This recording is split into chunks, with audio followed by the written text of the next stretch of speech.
The train from Florence arrived in Rome, beneath a sky the color of extinguished candles. Smoke drifted over the platforms like slow-moving incense, and Father Alessandro de Rossi stepped out into the ghost of his own past. The year was 1893, though the calendar meant little to a man who had lived too long in exile from the church. Every clock tower chime in the city still struck in Latin within his head. Every echo of prayer reminded him of the words that had once condemned him. He carried a single case, scuffed by years of travel, and in its inner pocket rested the letter that had summoned him home. The handwriting was neat, clerical, without signature, only a wax seal bearing the faint outline of cross keys. Inside, 3 lines, Archivio Obscura, beneath the earth. The truth was not destroyed, only erased. The seal had broken easily between his fingers, yet its meaning clung to him like a brand. He had spent a decade chasing rumors of forbidden archives, collections of texts suppressed not for their heresy, but for their dangerous beauty. And now someone within the Vatican itself was inviting him to seek them. Rome welcomed him with neither warmth nor hostility, merely indifference. He rented a narrow room near the Piazza della Minerva, beneath a crumbling fresco of the Virgin so faded that only her eyes remained. From the street below came the rattle of carriage wheels on cobbles, the distant laughter of seminarians returning from wine shops.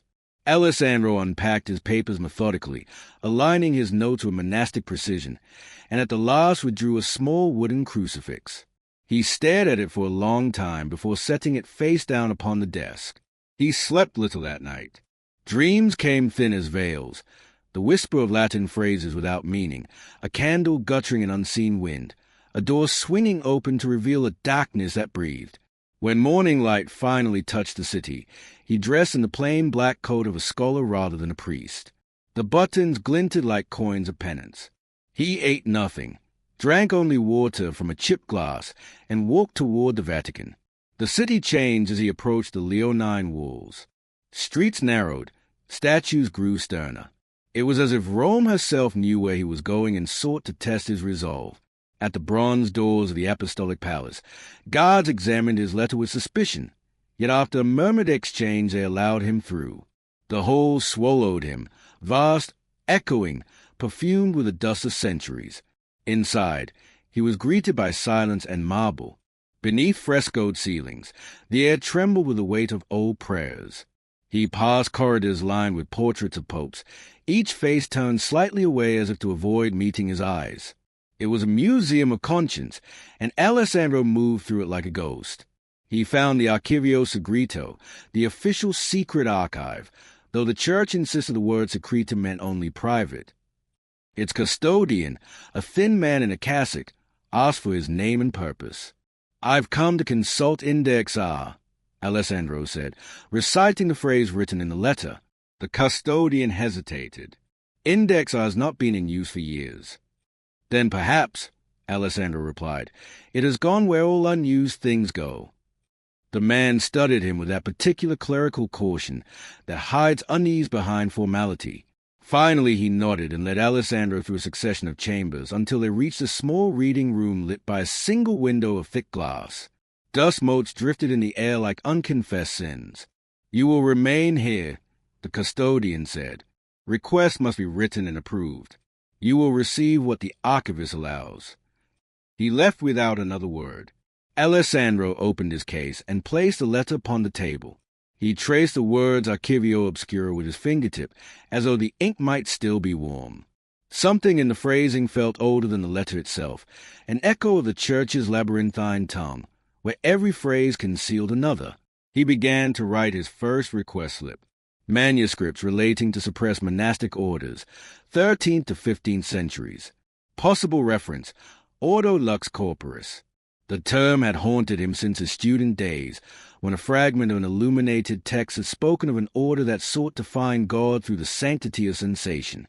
The Jesuit masters had dismissed it as apocryphal, but the Inquisition records hinted otherwise. Now he wanted proof. Hours passed. The afternoon light thinned to amber, and the door creaked open. A young assistant entered carrying a tray of vellum folders. His eyes flickered nervously, as though he were bringing contraband. "These were authorized," he murmured.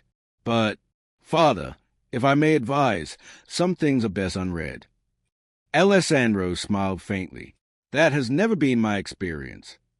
When the door closed, he untied the first folder. Inside lay a torn parchment, edges singed as if rescued from fire. The Latin script was elegant yet feverish, its margins crowded with marginalia in several hands. At the top, faint but unmistakable, was an insignia, two interlocking circles crossed by a vertical line, forming the shape of a keyhole. Beneath it, the name Ordo Lux Corporis. His pulse quickened. He adjusted his spectacles and began to translate. To know the light, one must embrace the flesh, for what is denied becomes a shadow, and the shadow hungers the divine. Therefore we sanctify the senses, that through them we may approach the mystery of incarnation. The handwriting broke off where the parchment had been torn. The rest of the page bore smudges that might have been blood or ink. He felt the old thrill of discovery, a scholar's intoxication, but beneath it pulsed something stranger, recognition, as though he were remembering rather than learning. He found a second sheet, a list of names and dates. Several were struck through with crimson. The final entry read simply, "Livia, Sister Superior of Saint Amand, removed to judgment 1472. He made a note of it in his ledger. Dusk settled over the Vatican like a slow exhalation. The reading room grew colder, shadows lengthening across the floor. Alessandro realized that no one had come to dismiss him. He rose, stretching his stiff limbs, and wandered into the corridor. A faint draught whispered from a stairway leading downward, an area not marked on any map he recalled. Curiosity overcame caution. The staircase spiraled into dimness, lit only by a single oil lamp far below. Each step creaked softly, echoing like a heartbeat. The air grew dense with a scent of stone and old wax. At the bottom he found a small iron door, unguarded, its lock rusted but not sealed. He pressed his ear to it and heard nothing but silence. He pushed. The door opened with a sigh. Inside was a narrow chamber lined with shelves. Cobwebs hung from the arches, and among them rested scrolls and fragments bound in leather darkened by age. No catalogue numbers marked them. A brass plaque on the wall bore an inscription nearly effaced by time. Sub sigillo lux corporis. Alessandro felt a tremor of both triumph and dread. The Archivio Obscuro was no legend. It lay beneath his feet, waiting like a buried confession. He lit a candle from the lamp and moved along the shelves. Titles glimmered faintly. Liber de Unitate Sensuum, Tractatus de Verbo Canis, Meditations in Lux Interioris. The handwriting varied, but the obsession was constant, each text circling the same idea, that divinity could be reached not by denial but by total immersion in human experience. Words like illumination and purification, repeated with unsettling fervor. He paused before a codex bound in crimson leather. Its clasps were broken. Inside, delicate script described a ceremony performed by an order of monks and nuns who believed that the body was a vessel for divine light. They spoke of the 7 mirrors of the soul, each representing a sense to be consecrated. The language was veiled, rich with metaphor, yet the implication was clear enough to make Alessandro close the book with trembling fingers. He toned, half expecting an accuser to stand behind him, but only shadows watched. A bell tolled somewhere above, signaling the closing of the official archives. He extinguished his candle, pocketed the torn parchment with the insignia, and retraced his steps to the surface. No guard stopped him. The iron door sighed shut as if grateful to keep its secrets. When he emerged into the courtyard, the night was heavy with mist. The dome of St. Peter's loomed like a great skull against the sky. Alessandro crossed himself out of habit, then hesitated. The gesture felt wrong now, empty, mechanical. He lowered his hand and walked away. Back in his lodging, he spread the parchment on the desk and examined it by lamplight. The interlocking circles seemed almost to shift under his gaze, as if they contained motion. He reached for a magnifying glass and discovered fine etchings within the lines, tiny letters forming words invisible to the naked eye. Lux in Khan, Caro in Lux. Light in flesh, flesh in light. He whispered the phrase aloud. The room seemed to breathe. The candle flame bent toward him as though drawn by the words. For an instant he imagined the virgin's faded eyes on the wall above his bed flickering to life. A knock shattered the trance. "Who is it?" No answer. He opened the door to the corridor. Empty. Only the echo of footsteps retreating down the stairs. He found no letter, no sign of visitor, but when he returned to the desk the parchment had shifted slightly, as if someone had touched it. He did not sleep. Before dawn he took to the streets again. The city was silent except for the murmuring of fountains. He walked without purpose until he reached the Tiber. Fog rolled over the water in ghostly folds.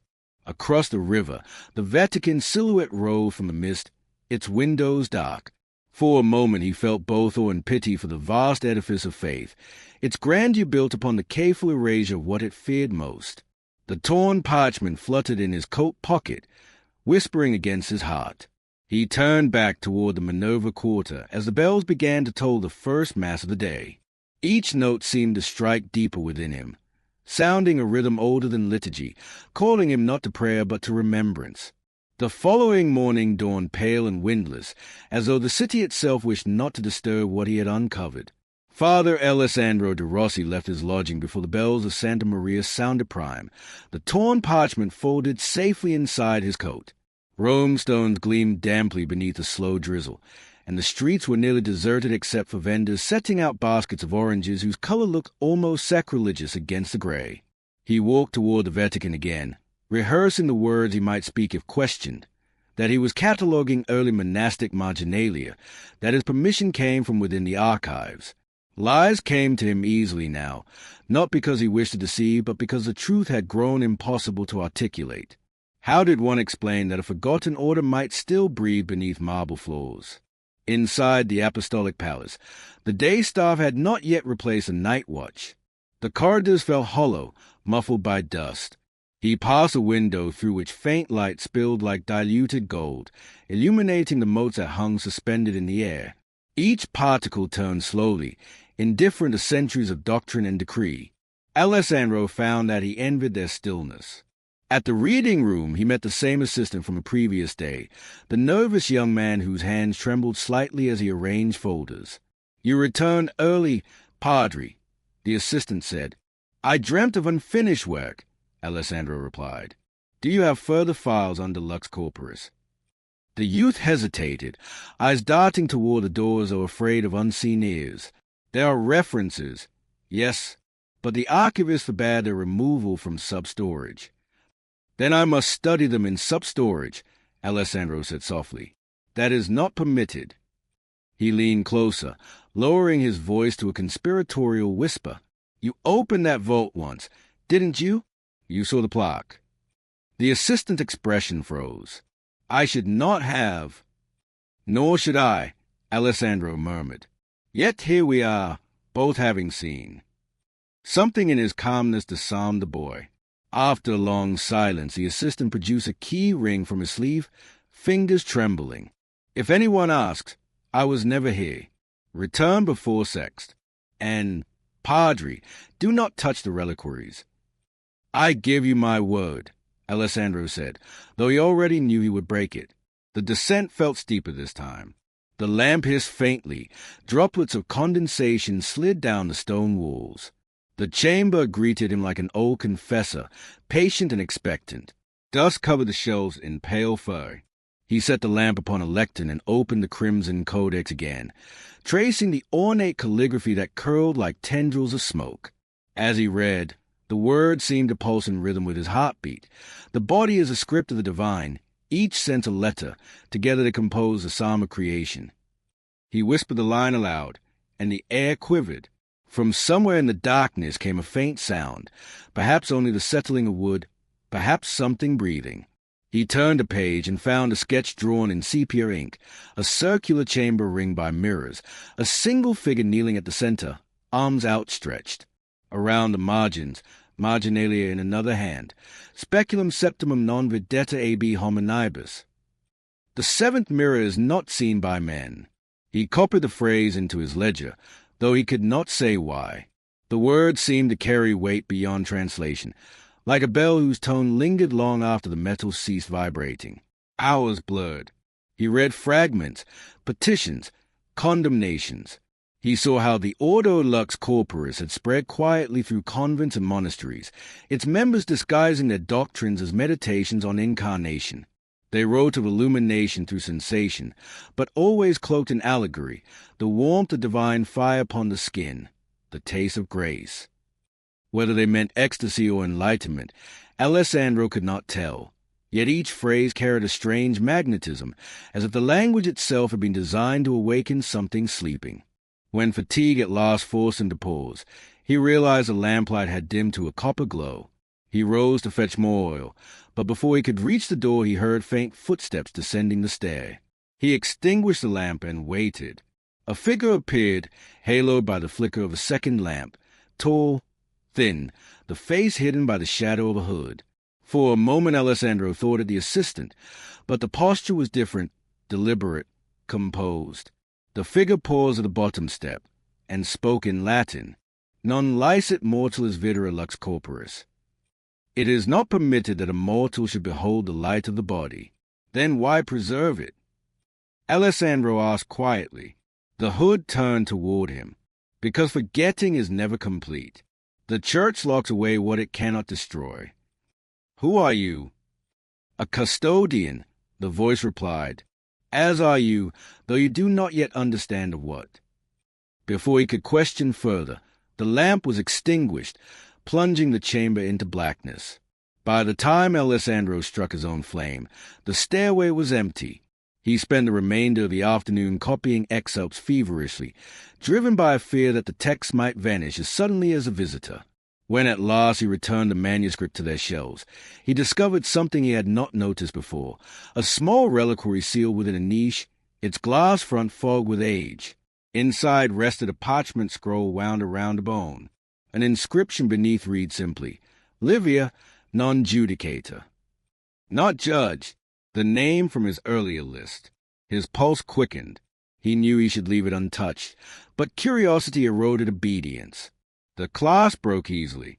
Within the reliquary, the scroll remained surprisingly intact, the ink dark and unfaded. It was written not in Latin but in Italian, confessional, lyrical. To the shepherds of souls I send this remembrance, that I be not remembered as a heretic, but as one who sought the divine where he truly dwells, in the breath between fear and longing. I saw a light within the mirror that was not reflection but presence. If they call it sin, then sin is the holiest language of all. Alessandro read the passage twice. The voice that spoke through the script felt startlingly alive, as if the writer stood behind him whispering into his ear. He closed the reliquary and replaced it carefully, though he could still feel its warmth against his palms. When he emerged into the upper corridors, daylight had waned to the gray of approaching evening. Servants hurried past with candles. The echo of their footsteps followed him like whispered commentary. He felt eyes on him from frescoed saints and gilded cherubs, their painted gazes unreadable. He stopped at a niche containing a marble statue of Saint Jerome. The saint's face was carved with such precision that the stone seemed almost to breathe. Alessandro regarded it and murmured, Tell me, translator of sacred tongues, did you ever wonder what words were lost between scripture and flesh? The statue, predictably, did not answer, yet in the hush of the corridor Alessandro thought he heard something, an echo not of his voice but of the same phrase repeated in a lower register, as though the stone itself had replied.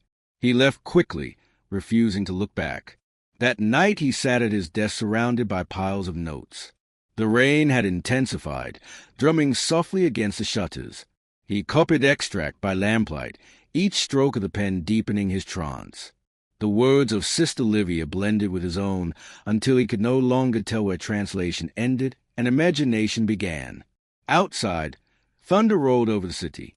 Within, another storm gathered, of questions he had buried long ago. What if the Church's greatest sin had been to sever the body from the spirit?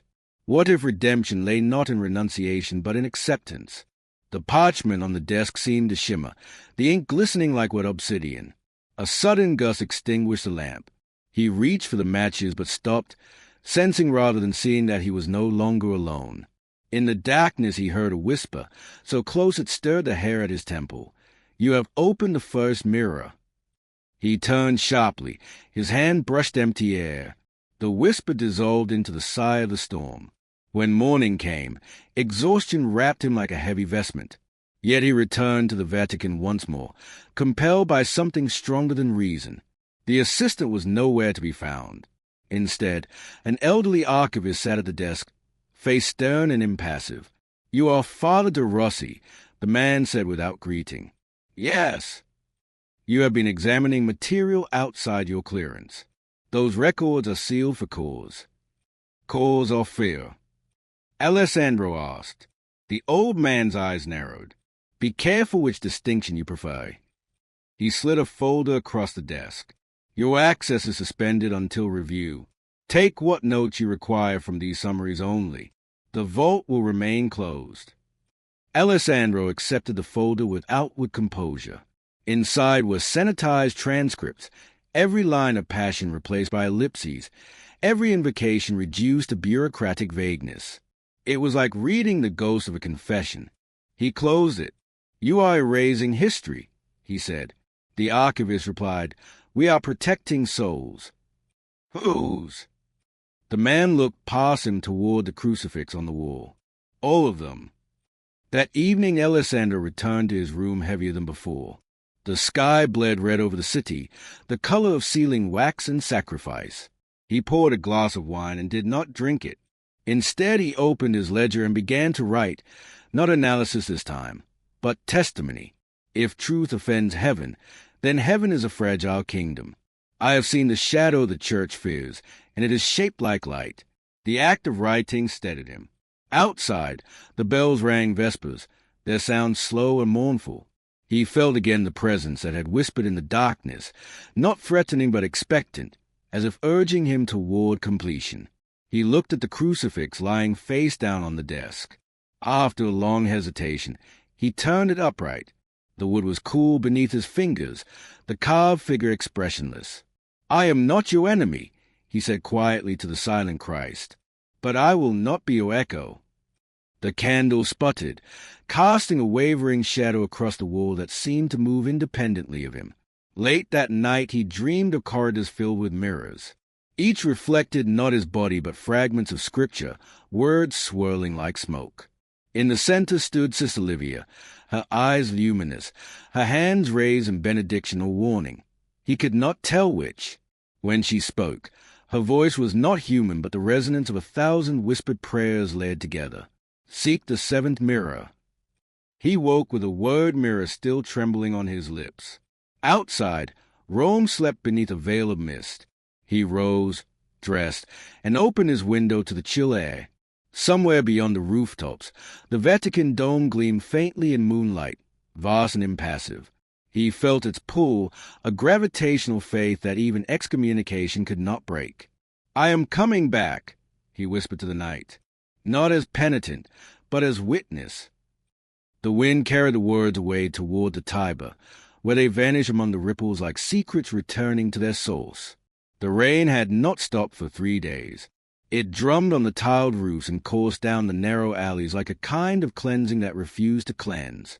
From his window, Father Alessandro de Rossi watched the water slide across the glass and thought of ink dissolving, of words washed from parchment until only ghostly impressions remained. Perhaps, he wondered, that was what the church intended for him, to fade politely, leaving only an outline where heresy had once been written. But the whisper in his dreams would not let him fade. "Seek the seventh mirror." He had written the phrase in the margin of his notebook.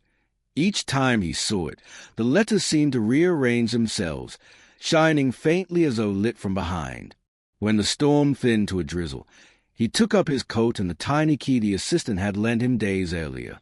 The Vatican would close early for the feast of St. Mark, and the corridors would be nearly empty. He planned his movements like a thief. The marble vestibule of the archive smelled of damp paper and candle soot. Only a few clerks moved about, voices subdued. Alessandro walked with purpose, carrying a bundle of harmless-looking transcripts beneath his arm. At the end of the north corridor, where the fresco of St. Michael fought his eternal battle with the dragon, a narrow stair descended behind a half-open door. He waited until the clerk turned away, then slipped inside. The descent was steeper than he remembered. Water had seeped between the stones, turning the steps slick. His lamp threw light against the walls, revealing faded murals, angels whose faces had been deliberately scratched away. At the bottom he found the iron door, half ajar as though expecting him. He crossed the threshold. The chamber greeted him with a breath of cold air. Shelves rose on either side like ribs enclosing a lung. In the center stood a marble basin, dry and dust-coated. Around it, fragments of mirror glass lay scattered, their surfaces dull with centuries of grime. He knelt, lifting one shard carefully. Beneath the film of dust he glimpsed his reflection, warped, doubled, as if another face hovered just behind his own. The silence was immense. Even his heartbeat seemed absorbed by the stone. He set the shard back and began exploring. The codices he had examined before were gone. In their place lay new relics, bundles of manuscripts bound with black ribbon, wax seals unbroken. One bore the inscription Speculum Luxi 7. He loosened the ribbon and unfolded the first page. The mirrors are 7, yet they are 1. 6 reflect the world. The 7th reveals that which gazes through the world. The text described an inner sanctuary beneath this very vault, sealed after the Inquisition. It was said to contain the last relics of the Ordo Lux Corporis and the mirror through which their founder had beheld the undivided light. The passage ended with a diagram, concentric circles linked by a spiral stair. Alessandro held the page to the lamplight. A faint outline showed through from the reverse, a map drawn in soot and wine, the ink bleeding into the fibers like dried blood. At the bottom, an arrow pointed toward a symbol he recognized from the parchment he had found days earlier, the interlocking circle forming a keyhole. He searched the chamber wall and soon found a recess half hidden behind a toppled shelf. The mortar around its edge was cracked. With the tip of his penknife he pried loose a brick, then another. Dust billowed. The scent of age and salt filled the air. Behind the loose masonry yawned a narrow passage barely wide enough for one man.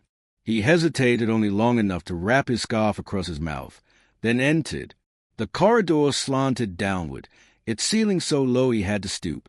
Water dripped steadily somewhere ahead, counting the seconds of his trespass. The lamplight wavered on the walls, revealing carved symbols, circles, eyes, flames, hands joined in prayer. They repeated like an incantation. After perhaps 50 paces, the passage opened into a rotunda of rough-hewn stone. There, at its center, stood a mirror. It was enormous, framed in tarnished bronze, its surface blackened by soot and age. A single candle burned before it, though he could not imagine who had lit it. The flame's reflection quivered on the glass like a pupil contracting. Alessandro felt the air grow warmer, though no wind reached this depth. He approached until his own image filled the mirror. The reflection looked older, the eyes sunk deeper into their sockets. He raised his hand, the reflection delayed by a fraction of a heartbeat. The delay chilled him more than any wind could. Carved along the frame ran an inscription. Lux in Khan, Caro in Lux. He had seen the phrase before. He whispered it once, then again, slower, tasting each syllable. The glass responded with a faint shimmer, as if dew spread across its surface. In that shimmer he thought he saw movement behind the image, something luminous, neither figure nor light but suggestion of both. The candle guttered. He stepped back. The air smelled suddenly of myrrh and smoke.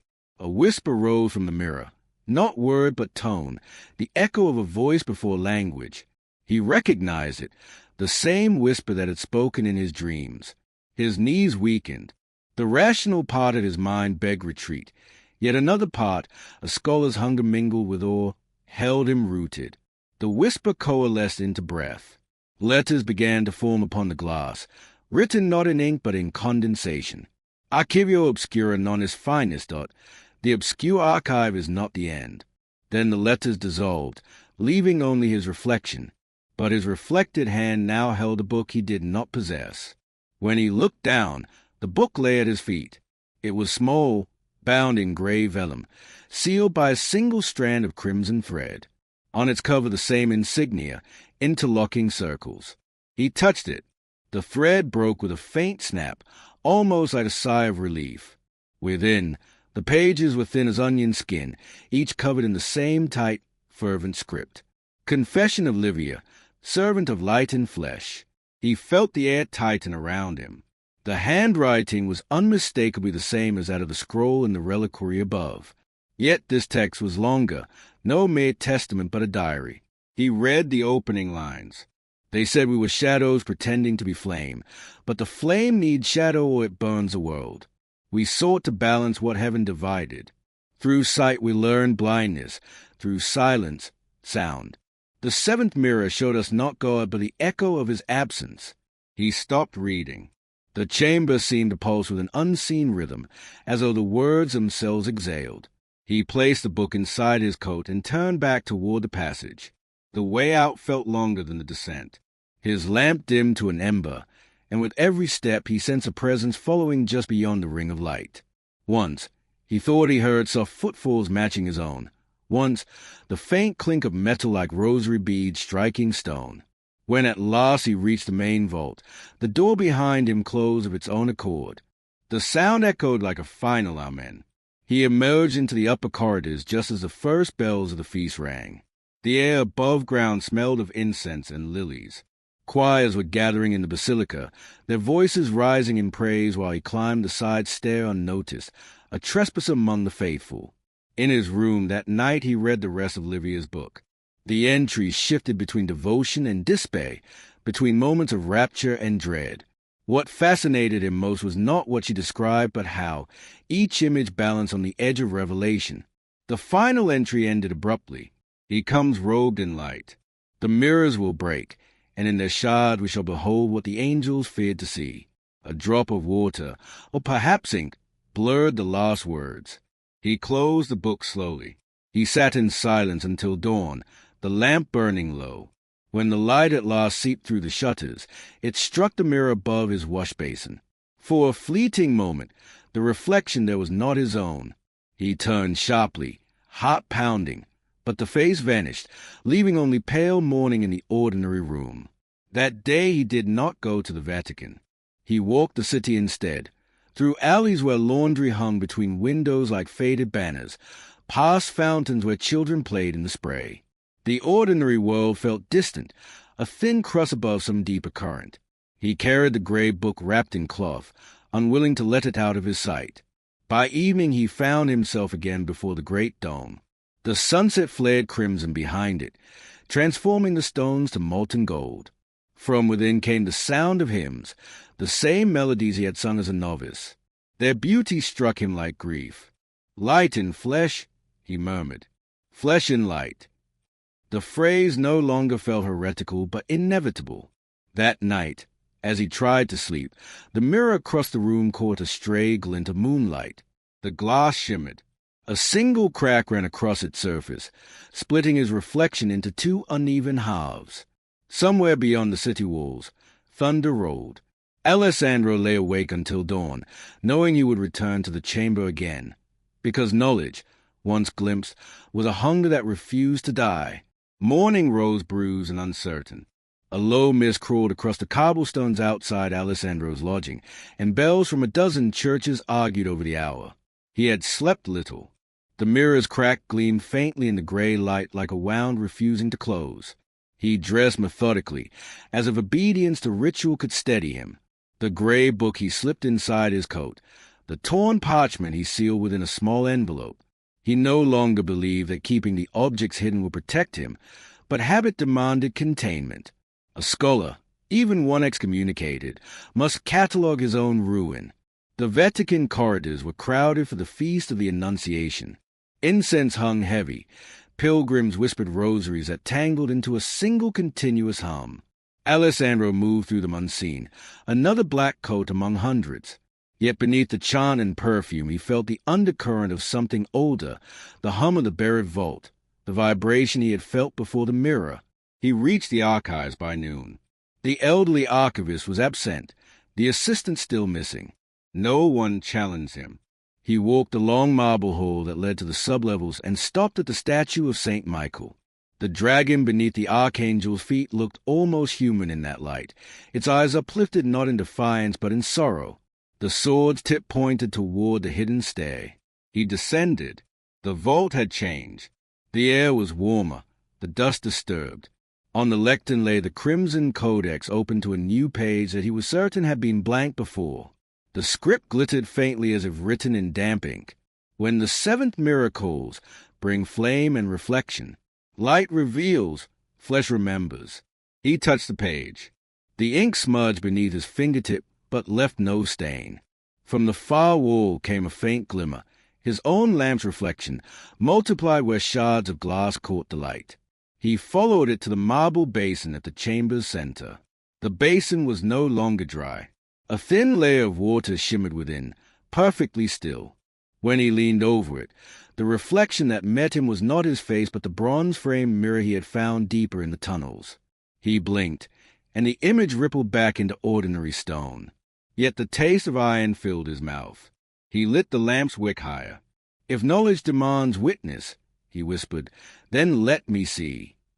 The flame flared blue, and the chamber brightened until every crack in the masonry glowed.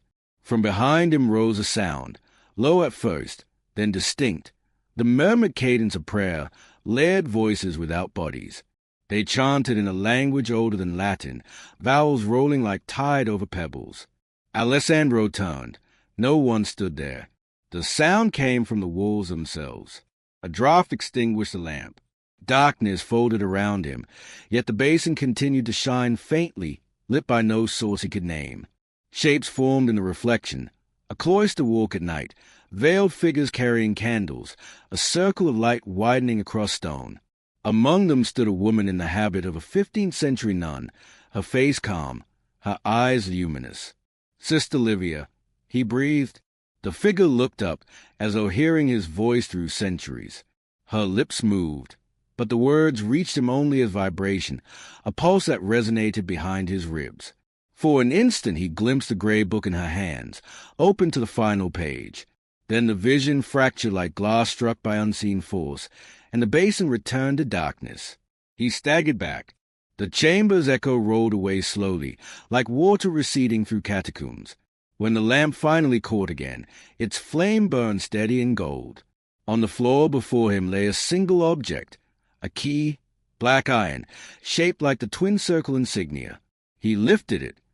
Its weight felt disproportionate to its size. A faint vibration hummed along the metal, fading only when he closed his hand around it. He understood then that the mirror below the vault was not merely a relic. It was a door, and the key now held was its lock. He returned above ground at twilight, his mind clear in a way that frightened him. The choir rehearsing in the basilica sang the Magnificat, their voices twined through the air like light through smoke. He listened from the cloister, unseen, until the final amen dissolved into silence. The peace that followed felt brittle. A familiar voice startled him. Father de Rossi. It was Cardinal Bellata, mentor, inquisitor, and friend of his youth. Time had carved hollows in the man's cheeks, but his eyes retained a glint of reason sharpened to a blade. "I was told you returned to the archives," Bellata said. "Old curiosity dies hard." "Curiosity is the breath of faith," Alessandro replied. "Oh, it's poison." The cardinal's gaze fell to the edge of the gray book peeking from Alessandro's coat. "There are texts better left unread." "And yet you read them," Alessandro said. A pause, then Bellata smiled thinly. "Because someone must know what to forbid." He placed a hand on Alessandro's shoulder, a gesture both affectionate and warning. "The past is a contagion. My son, do not bring it back to the living." Then he toned and disappeared into the shadows of the nave. That night the words would not leave Alessandro. A contagion. If truth was a sickness, he thought, then every skull was already infected. He took out the key and held it to the candlelight. Its twin circles cast two overlapping shadows on the wall that merged into one. He opened the gray book once more, searching for a clue. Between 2 pages he found a scrap of parchment pressed flat, bearing a charcoal drawing, a spiral descending to a chamber identical to the one he had seen, and at its heart the symbol of the keyhole. Beneath it, a single phrase in Latin, Videbis lucem non oculis secans. You shall see the light not with eyes, but with flesh. He traced the letters until the candle burned low, then lay awake as the city slept, listening to the rain's steady prayer against the shutters. In the final hour before dawn he dreamed. He was walking through corridors that twisted upon themselves, their walls mirrored so perfectly that he could not tell where substance ended and reflection began. Each step multiplied into infinity. The air glowed with a pale light, neither warm nor cold. At the far end waited the bronze mirror. Its surface pulsed like a heartbeat. He lifted the key. It fit a hidden socket at the mirror's edge. The glass shivered, turned translucent, and beyond it he saw nothing, yet that nothing called to him with unbearable intimacy, like the moment before a name is spoken. A voice, familiar, tender, inexorable, whispered, "Enter." He stepped forward. The mirror rippled like water. He woke gasping, the room still dark, the key clutched in his hand. A fine layer of dust covered his coat and desk, as though he had lain there not for hours but for years. Through the cracked mirror across the room the first light of dawn entered, fragmenting into 7 thin beams that spread across the floor. 7 mirrors, 7 lights. He rose, exhaustion forgotten. Whatever awaited beneath the Vatican, he would find it. Faith, fear, heresy, all had become one vocabulary. The scholar had crossed into the realm of witness. He tucked the key into his pocket, extinguished the lamp, and stepped into the waking city, where bells already tolled for morning mass.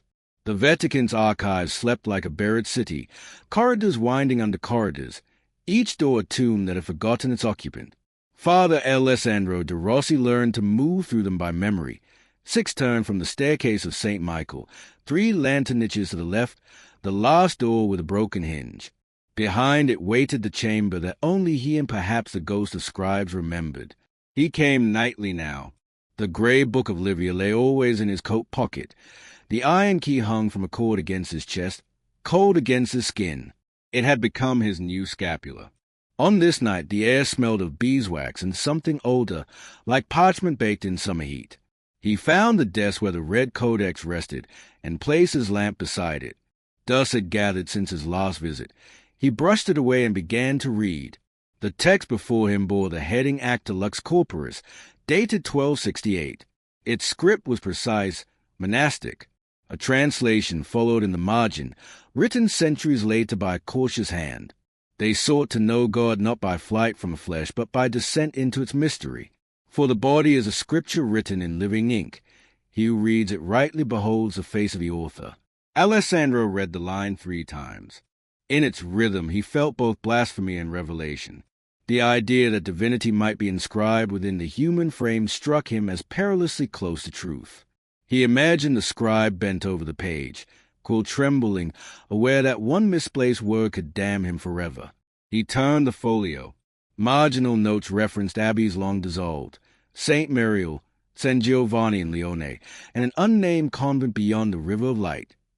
Each note carried a symbol, interlocking circles, stamped in faded ink. Among the papers lay a bundle of letters tied with black silk. Their seals bore the same mark. He unfolded the first. To the abbot of Lione, from Sister Clara, 1324. We have read the treatise of light and flesh as commanded. The novices fear its words, yet I feel within them a radiance that cleanses. Is it sin to feel the pulse of creation in one's own veins? If so, then sin itself must be divine. The letter's edges were burned, perhaps by inquisitors testing the purity of its contents. Alessandro set it down carefully, hand shaking. He opened the next. From Abbot Matthias to the Holy Office, 1325.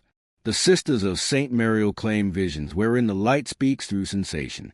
I cannot discern whether they are deceived by angels or demons. Yet their faces after prayer bear a peace I have not seen among the righteous. Between the lines, Alessandro sensed a war of definitions. What one man called heresy another might name sacrament. The boundary between the two seemed thinner than paper. Hours passed unnoticed. Around him the chamber filled with the soft crackle of burning oil and the faint susurrus of pages turning as if by unseen hands. He began copying the passages into his notebook, shaping a private compendium he called Lux et Con, Notes Toward the Forbidden Body. His handwriting grew faster, almost fevered. The words themselves seemed to dictate his motion.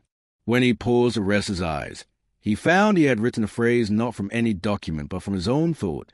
To deny the body is to blind the soul. He stared at the sentence until it blurred. The ink shimmered faintly, like oil on water. Later, in the refectory above ground, Alessandro overheard two young clerks discussing an upcoming commission to reorganize restricted collections. One mentioned that certain medieval files were to be destroyed, those concerning aberrant mysticism. Alessandro felt the blood drain from his face. If the Ordo Lux Corporis papers were among them, centuries of hidden witness would vanish. That night he returned to the archive with a satchel and a plan born of equal parts reverence and theft. He selected the most crucial folios, the acta, the letters, and a slim volume whose cover bore no title, only the word Illuminatio pressed into leather. Its pages were written in alternating Latin and Italian. Ink faded to rust. The prologue read, "What began as fear became knowledge. What was called sin became mirror. Let none approach these words unless prepared to see himself as altar and flame." The phrase sent a tremor through him. It echoed the whisper he had once heard in his dream. Enter. He felt, absurdly, that the book was aware of being opened. He smuggled the text to his quarters and spent 3 days transcribing. The city outside moved through rain and sunshine without him. He ate little, slept less. The boundary between the parchment century and his own began to erode. When he looked up from the desk, he half expected to see torchlight instead of lamps. In the Illuminatio, he found accounts written by unnamed priests describing their act of illumination. The descriptions were veiled in metaphor. Light through the vessel of dust, the embrace of shadow and flame, the prayer of the senses. Nowhere were these explained in common terms, yet the repetition suggested ritual. Each ended with the same formula, purified by paradox. We become whole. He copied the phrases mechanically, noting the deliberate ambiguity. The sect's genius lay in language itself. They had learned to speak holiness and transgression in the same breath. At dusk on the 4th day, exhaustion overwhelmed him. He drifted into uneasy sleep at his desk. In dream he saw a library without end, its shelves spiraling upward into darkness. Figures in monastic robes moved among them, carrying mirrors instead of books. Whenever one mirror caught his reflection, it multiplied until the corridor became a hall of endless Alessandros, each holding a different text. Some smiled, some wept, some prayed. One turned toward him and whispered, "Write us back into being." He woke with the lamp guttering low. A single phrase had appeared on the blank sheet before him, written in his own hand yet with ink he did not recall touching. Archivio obscura vivit per scripturum. The obscure archive lived through its scribe.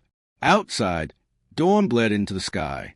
He realized with a shiver that he had not felt fatigue or hunger in hours. The knowledge he had drawn from those pages seemed to sustain him. Whether this was grace or corruption he could no longer tell. He rose, stretching his stiff limbs, and turned toward the cracked mirror across the room. For an instant the reflection behind him, the lamp, the desk, the pile of ancient folios, appeared sharper, more alive than the room itself. The light in that reflected space pulsed as if awaiting command. "Divinity is found through the body," he murmured, "not its denial." The reflection's lips moved with him, then continued speaking after he fell silent. The words he could not hear, but he knew their rhythm, the rhythm of prayer. The nights grew longer in Alessandro's perception. He had begun to lose measure of time, keeping hours not by bells or sunlight, but by the rhythm of turning pages and the slow consumption of oil in his lamp. The walls of his chamber smelled of parchment, tallow, and something faintly metallic, a scent like blood or sanctified wine. The Illuminatio lay open before him, its fragile pages breathing as though alive. Beside it he had arranged the copies of letters from inquisitors and abbots, trying to trace the evolution of the doctrine that had once whispered through cloisters across Europe. At its heart stood a single paradox, written in bold rubric across a 13th century scroll. Divinity is not above the flesh, but within it. What we call sin is only the shadow cast by light too pure to behold. That line became his compass and his torment. He copied it into his notebook and began his commentary, part translation, part confession. They claimed illumination came through the vessel of the body, he wrote, not in indulgence, but in recognition that the flesh, when seen without shame, becomes transparent to the divine. Their heresy was not pleasure but knowledge. He paused, struck by how easily his pen glided across the page. Once, his hand would have trembled to record such thoughts. Now it felt as though he were taking dictation from the air itself. Among the letters he discovered one unsigned, addressed only to Reverendus Magister Ordinis Lux Corporis. The handwriting was elegant, the Latin crisp. I have seen their prayers and their trembling. They call it transgression, but I see in them a purity that terrifies. For they no longer need the intermediaries of altar or priest. Their own being has become temple. If this is blasphemy, it is a blasphemy too radiant to condemn. Alessandro sat back, the words echoing through him. A blasphemy too radiant to condemn. He whispered the phrase aloud, and in the silence that followed, something in the mirror across the room seemed to shimmer in response. He found more correspondence, reports written to the Holy Office describing trials of those accused of practicing the doctrine of illumination. They spoke in the dry tone of bureaucracy, yet between the lines pulsed fascination. Subject Clara of St. Mariel, question concerning the nature of her visions. She professes that through prayer joined with sensation she glimpses divine unity. Declared obstinate, she was confined for purification. Abbot Matthias confesses the teaching that salvation lies not in chastity but in comprehension of the incarnate mystery. He is to be remanded to Rome for judgment. The Inquisitors Marginalia noted, these doctrines spread like fire through dry fields. To deny them by argument only feeds their flame. Alessandro recognized the irony. The Church's own struggle preserved the very heresy it sought to erase. By the second week, Alessandro had filled 2 volumes with transcriptions. His handwriting grew more ornate, the lines of Latin blurring with his own commentary until he could no longer tell which belonged to the dead and which to him. He dreamed of faces he had never seen, monks with ink-stained fingers, nuns whose eyes glowed with something brighter than candlelight. They gathered around him in vast cloisters and whispered fragments of prayer, words that seemed to come from beneath the earth rather than above. When he woke, those words often lingered on his tongue like a remembered taste. He wrote them down compulsively, unsure whether he was documenting history or prophecy. One evening, while reviewing a bundle of inquisitorial transcripts, he noticed a pattern. Several contained annotations in the same distinctive hand, a sharp, angular script signed only with the letter R. The author, whoever they had been, commented on each case not with condemnation but with curiosity. In the margin beside a passage describing a condemned prior, I had written, they call him heretic, yet he speaks the same truth as the mystics of the East, that the divine hides in matter, waiting to be recognized. If flesh is evil, then why did the word become flesh? Alessandro read the line again and again. It was theology balanced on a knife's edge, the same question that had once driven him to excommunication. He felt an obscure kinship with this unknown a mind separated by centuries yet moving in the same spiral. He decided to find every trace of that hand. In the following days he combed the archives, searching for similar marginalia. He found them scattered across manuscripts filed under different centuries, always the same script, always the same initial. One, on the back of a parchment map, bore a short Latin phrase. The key is not metal but memory. He lifted the iron key from beneath his shirt. It was cold as ever, its circles casting twin shadows on his palm. Memory. The word felt heavier than the object itself. That night, while copying the phrase, he noticed the ink spreading in delicate veins across the paper, branching like roots. The pattern reminded him of human veins beneath skin. He pressed his fingers to the parchment. The ink felt faintly warm. Exhaustion returned in waves. He would catch himself standing in the dark corridor outside his room, unable to recall leaving his chair. The servants began avoiding him, whispering of sleepless study and strange light beneath his door. He scarcely heard them. All that mattered was a voice that seemed to grow clearer with each night, a quiet presence that spoke not in word but in a pulse behind his eyes, urging him onward through the labyrinth of text. The Ordo Lux Corporis had ceased to be history. It was becoming revelation. One evening, as rain lashed against the shutters, he opened a newly discovered dossier sealed with red wax. The heading read, Synodus Latrinensis, Anno Domini 1447. Deliberations concerning the sect of light and flesh. The minutes were dryly written but chilling in implication. The cardinals debated whether the sect's teaching might be reclaimed for orthodoxy. Some argued it contained echoes of true mysticism, others that it was the devil's most subtle deceit. One line struck him with terrible beauty. They believe that to divide body and spirit is to crucify Christ in you each day. He sat motionless. Outside, thunder rolled. The thought carried both horror and comfort.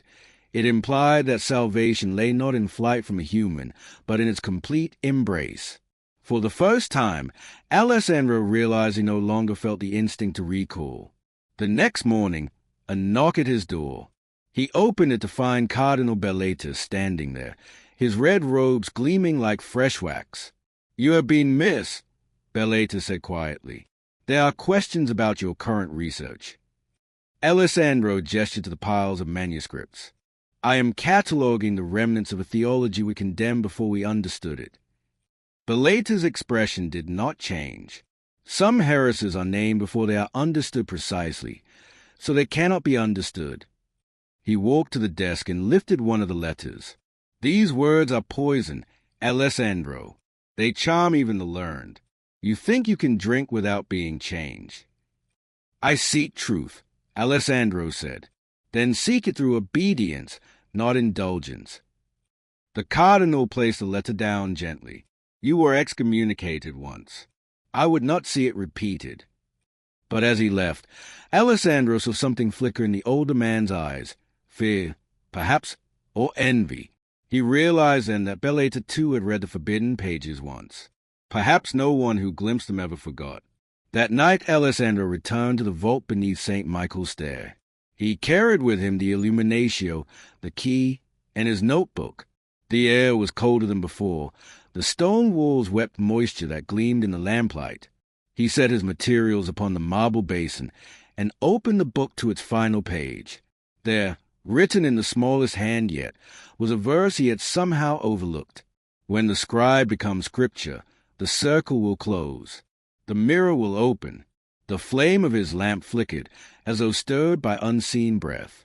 He raised the key, feeling its weight grow lighter until it almost floated between his fingers. "The mirror will open," he whispered. And somewhere, deep below the earth, he thought he heard the sound of glass cracking. The sound came again on the following night, faint, deliberate, like the distant strain of a bell struck underwater. It did not belong to the basilica above, nor to any clock in Rome. Alessandro knew the rhythm intimately. It matched his heartbeat. He followed it down through the Vatican's deserted corridors, past shelves of an index ledgers and portraits whose eyes shone wet in the lamplight. The noise drew him toward the lower stair, the one hidden behind St. Michael's wing. At its base, the iron door of the archive hung ajar. No draught. Yet the lamp flame bent inward as he crossed the threshold, as though the air itself inhaled. Inside, the basin gleamed faintly. Around it, dust had settled in circular patterns, as if something unseen had turned slowly in place. Alessandro knelt, laid the key upon the marble, and opened his notebook to a blank page. "The mirror will open." He wrote the words, then waited. The ink spread outward, forming concentric rings that mirrored the pattern of dust on the floor. From the rings rose a smell, ozone, candle soot, and ancient myrrh.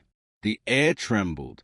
The surface of the basin darkened until it became black as the night sky, and within it he saw himself kneeling.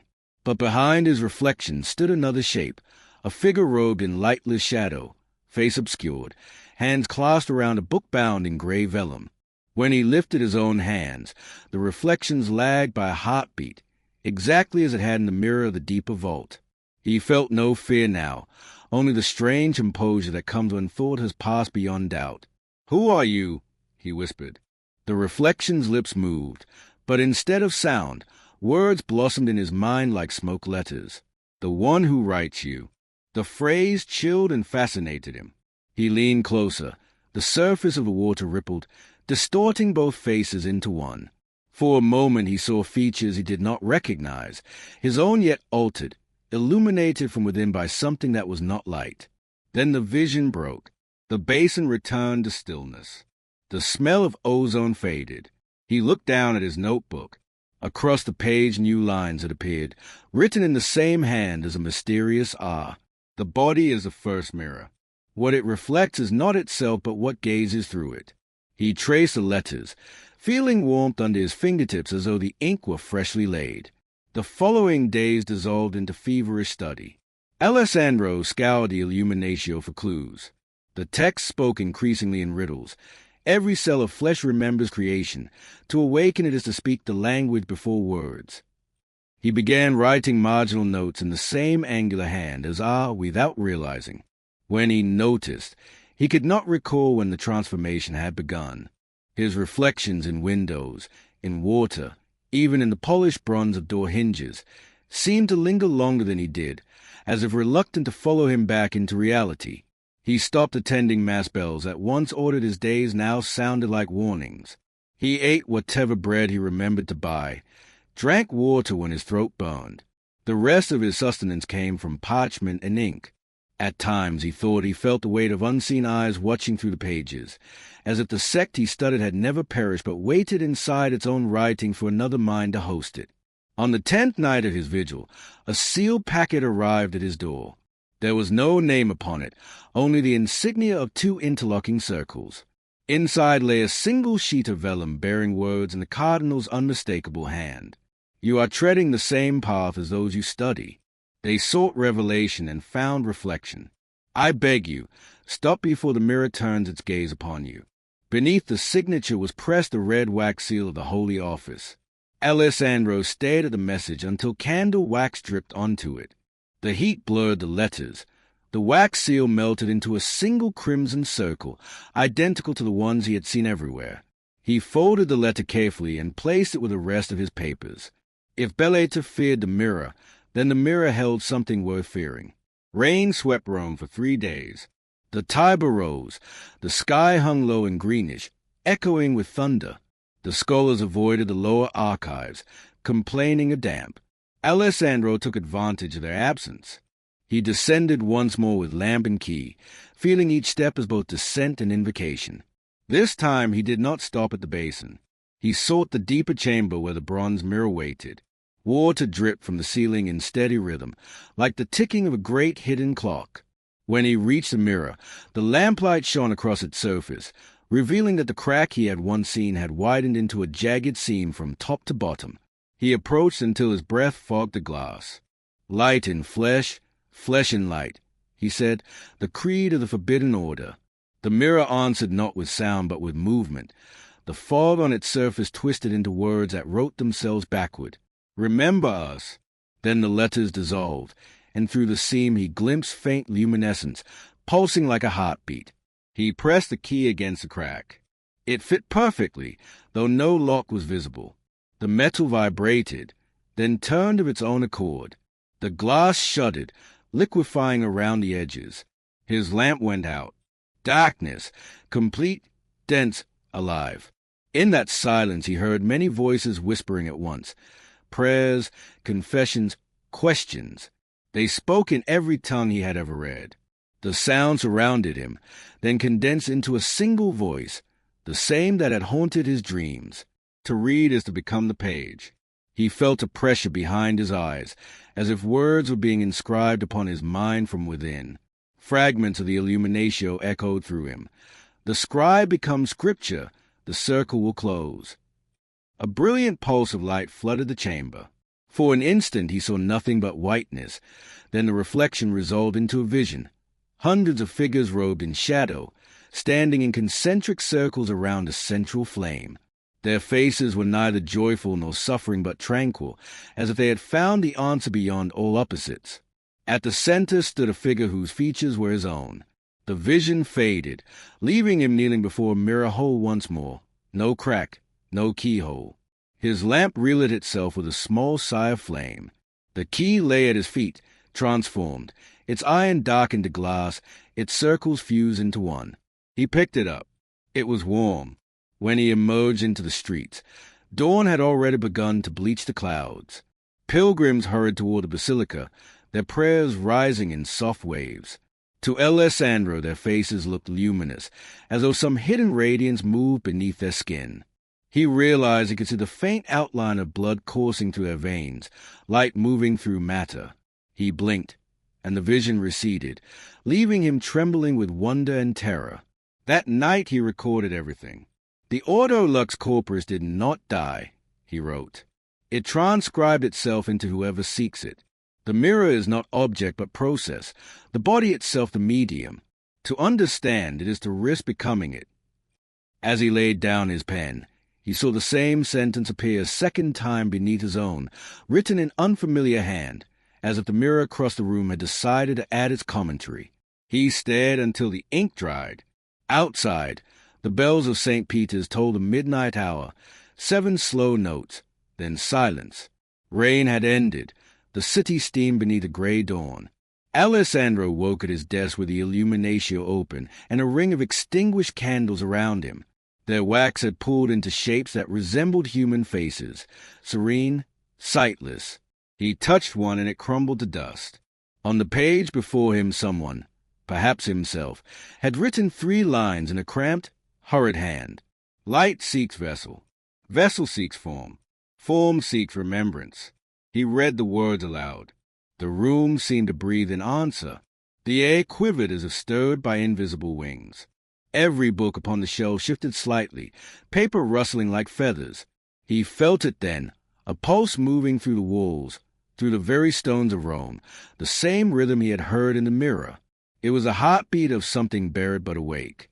He left the archive and wandered the narrow streets behind the Vatican. The world looked changed, not altered in its shapes, but in its texture. The stones glimmered faintly with moisture, though no rain fell. People passing him left trails of faint luminescence, as if each carried a candle inside their skin. He reached the Campo Santo, the ancient cemetery reserved for those who had served the church. Beneath its earth lay centuries of bones, prayers, and forgotten heresies. He felt drawn to it as though to an altar. Kneeling by the oldest tomb, he pressed the glass key to the stone. It thrummed faintly, resonating with a deep tone that no ear could quite hear. Images rose behind his eyes, robed figures descending spiral stays, chanting not word but the rhythm of breath itself, torches flickering against painted walls showing circles of fire and flesh intertwined.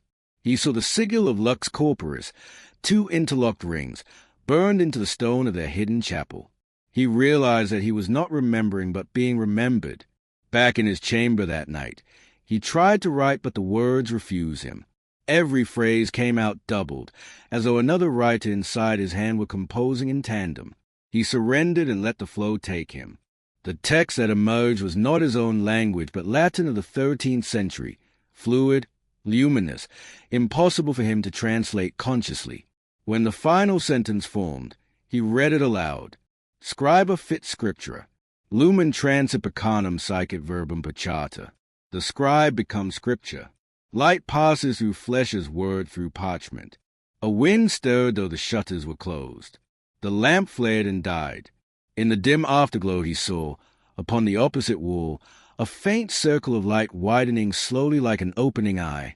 Through that circle he glimpsed a vast vaulted hall. Candles burned in endless rows.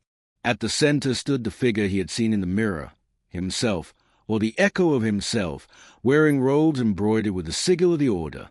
Around that figure knelt the shadows of monks and nuns, their hands lifted as if offering their own breath. A voice filled the space, not a whisper but a resonance within his chest. "You sought us in parchment. We were waiting in you." The light surged, the vision dissolved. When it faded, his chamber was as before, yet something within him had shifted. His pulse now beat in counterpoint to another rhythm, slow and vast, as if his veins had learned the heartbeat of the buried order. Days blurred. He stopped leaving his rooms. Bread, mold, and Neaton. The lamp burned constantly. He wrote without memory, covering page after page in alternating Latin and Italian. Sometimes his pen traced circles instead of words, repeating the twin-ring symbol until the paper tore. The glass key lay upon the desk, humming faintly like a tuning fork. Cardinal Bellata came once more, drawn by rumor. The door stood open. Alessandro sat motionless before the mirror, his face pale but peaceful. "Father de Rossi," Belletta whispered, "you must cease this madness. You trespass upon ground where saints feared to tread." Alessandro turned slowly, eyes reflecting candlelight as though they contained their own small mirrors. "If the Word became flesh," he said, "then every flesh is Word. To deny it is the truest blasphemy." Belletta backed away. "You have become what they were, an echo of the heresy." "A continuation," Alessandro corrected gently. "Scripture rewriting itself." The cardinal fled, but before dawn he sent 2 guards to seize a heretic scholar. They found the room empty, the candles burned down to nothing, and upon the wall, drawn in soot, 2 interlocking circles. Weeks later, the Vatican librarians discovered a new manuscript shelved among the codices of condemned mystics. Its vellum was recent, its ink still bright. The title read Ordo Lux Corporis, Libus Secundus. The author's name was given as ADR. The first page contained a dedication. "To those who seek light not above but within." The mirror stands open. No one recalled cataloguing it. Yet copies began to appear. One in Avignon, another in Prague, a third in the monastery of St. Catalina in Spain. Each identical, each written in a hand scholars could not classify as modern or medieval. Rumor spread quietly among certain theologians that Father Alessandro de Rossi had not vanished but transcended, absorbed into the doctrine he studied, his consciousness preserved within the living Scripture. Others whispered that the Ordo Lux Corporis had awakened anew, disguised as ordinary men and women whose eyes gleamed faintly in candlelight. In the archives beneath St. Michael's Stair, the bronze mirror waits. Visitors sometimes report a dim figure moving within its surface, turning pages of a book unseen. If they linger, they are the faintest murmur, half prayer, half invitation. Light seeks vessel. Vessel seeks remembrance. Then the reflection stills, and the chamber grows silent once more. The rain had ceased, but the air of the archive retained the scent of it, stones soaked with memory. Alessandro returned after weeks of seclusion, drawn not by duty but by the persistent whisper of a name he did not recall learning. Livia. It rose from his dreams like incense, subtle yet inescapable. He began searching not among the heretical codices, but the canonized annals, records of saints, their trials and miracles. The shells glowed faintly in the lamplight, gold leaf catching the shadows. Then he found it, a legend mislabeled Vitae Sororum, 1428 to 1435. Inside, a loose folio, edges singed, bore an erased heading. Only a single initial remained, L. He turned the first page. The ink had bled, but he could make out fragments of Latin prose. Livia of the convent of St. Muriel, renowned for visions of the celestial bridegroom, is to be examined for irregular devotions. A thin tremor ran through his fingers. He read on. Sister Livia confesses the leading rites among her novices in which they sought union with the divine through ecstasy of spirit and body alike. She calls these the nocturnal nuptials of the Lamb. She professes they are pure prayer, though their form transgresses custom. A small red cross marked the margin, official sign of censorship. Yet someone, centuries later, had added a note beside it in the same angular script he had seen before. The mysterious the body praying itself, the forbidden liturgy. Alessandro felt the same pull he had known with the Illuminatio. The language carried a cadence beyond its words, like a chant half remembered from another life. He could almost hear the echo of voices, soft and rhythmic, as though the stones themselves recited prayers. He delved deeper into the file. Beneath the transcripts lay a collection of letters written in a feminine hand, preserved by chance in the folds of a later binding. The first was addressed simply to Sanctissimus Pater. Most Holy Father, if I am in error, it is not of rebellion but of love. I have seen that Eros and Agape are one flame, divided only by fear. The soul seeks its bridegroom not in negation but in surrender. To deny what he created is to deny his image within us. The phrasing struck him like a bell. Eros and Agape are one flame. It was the same doctrine, transposed centuries earlier, that had animated the Ordo Lux Corporis. Livia, sainted and erased, had been its precursor. He continued reading. The next letter was unsent, perhaps never intended to be. To whomever reads what they will later call my heresy, know that I did not seek corruption but completion. I beheld Christ not as judge but as beloved. In his gaze I found a reflection of all creation, desiring to return to its source. This is the marriage of heaven and earth. Her words blurred before his eyes. He realized his hands were trembling, not from fatigue but from recognition. He had written nearly the same lines himself in his own journals. A faint echo reached his ears, the rustle of fabric, a sigh like someone kneeling behind him. He turned sharply. No one stood there, yet the air smelled faintly of lilies and wax. He whispered her name for the first time. Livia. The lamp flame swayed toward the sound as though drawn to it. Hours passed unnoticed. He transcribed each fragment, assembling a narrative. The convent's alarm at her teachings, the investigation, the Inquisition's arrival. Witnesses testified that her eyes shone like glass in which the moon had been trapped, that her words made listeners weep without knowing why. The tribunal declared her possessed a delusion, but before sentencing, the convent itself burned in what the records call a providential fire. All sisters perished, their relics scattered. The Vatican canonized Livia decades later, sanitizing her visions into allegory. The true trial was erased. Only the forgotten dossier remained. Near dawn, Alessandro found one final sheet folded into the back binding, a confession in Livia's own hand, sealed with faded wax. The Latin was ornate but urgent. I write this knowing they will unmake my name. Yet truth cannot be burned. When the circle of flesh and spirit closes, the fire they light will not destroy but illuminate. In that flame I shall remain. He traced a signature, Livia saw a day, and beneath it an emblem he knew too well, the twin rings of Lux Corporis. For a long while he stayed, his pulse echoing the rhythm of those circles. The air around him shimmered faintly, as if the temperature had changed. Then came a voice, soft, clear, near his ear. You found me. He froze. The lamp hissed.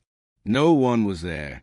Yet the words lingered, not as sound but as a vibration within his chest. He closed the dossier, but the silence that followed was not empty. It carried a presence, light as breath, patient as waiting. When he returned to his chamber, he found his mirror clouded. Upon its surface faint words had appeared in his own handwriting. Do not fear what they raised. Memory is a sacrament. He stood before it, uncertain whether to speak. Then, compelled by something deeper than will, he whispered, Livia, are you memory or invention? The fog swirled, forming the outline of a face, a woman's, serene, eyes closed in prayer. Both, the air seemed to reply. The image faded, leaving only his reflection, yet for the first time, it smiled back at him. Alessandro arranged the surviving pages upon his desk as if preparing for liturgy. Each letter bore the same faint scent of smoke and myrrh, the residue of sanctity or fire. He realized these were no ordinary correspondences. They were confessions addressed to a pontiff who never replied, and yet somehow they answered him across centuries. The first began in trembling calligraphy. Most Holy Father, you have taught us that love ascends from the low to the high. But I have found it also descends, for the divine bows itself to meet the smallest creature. In that descent is glory.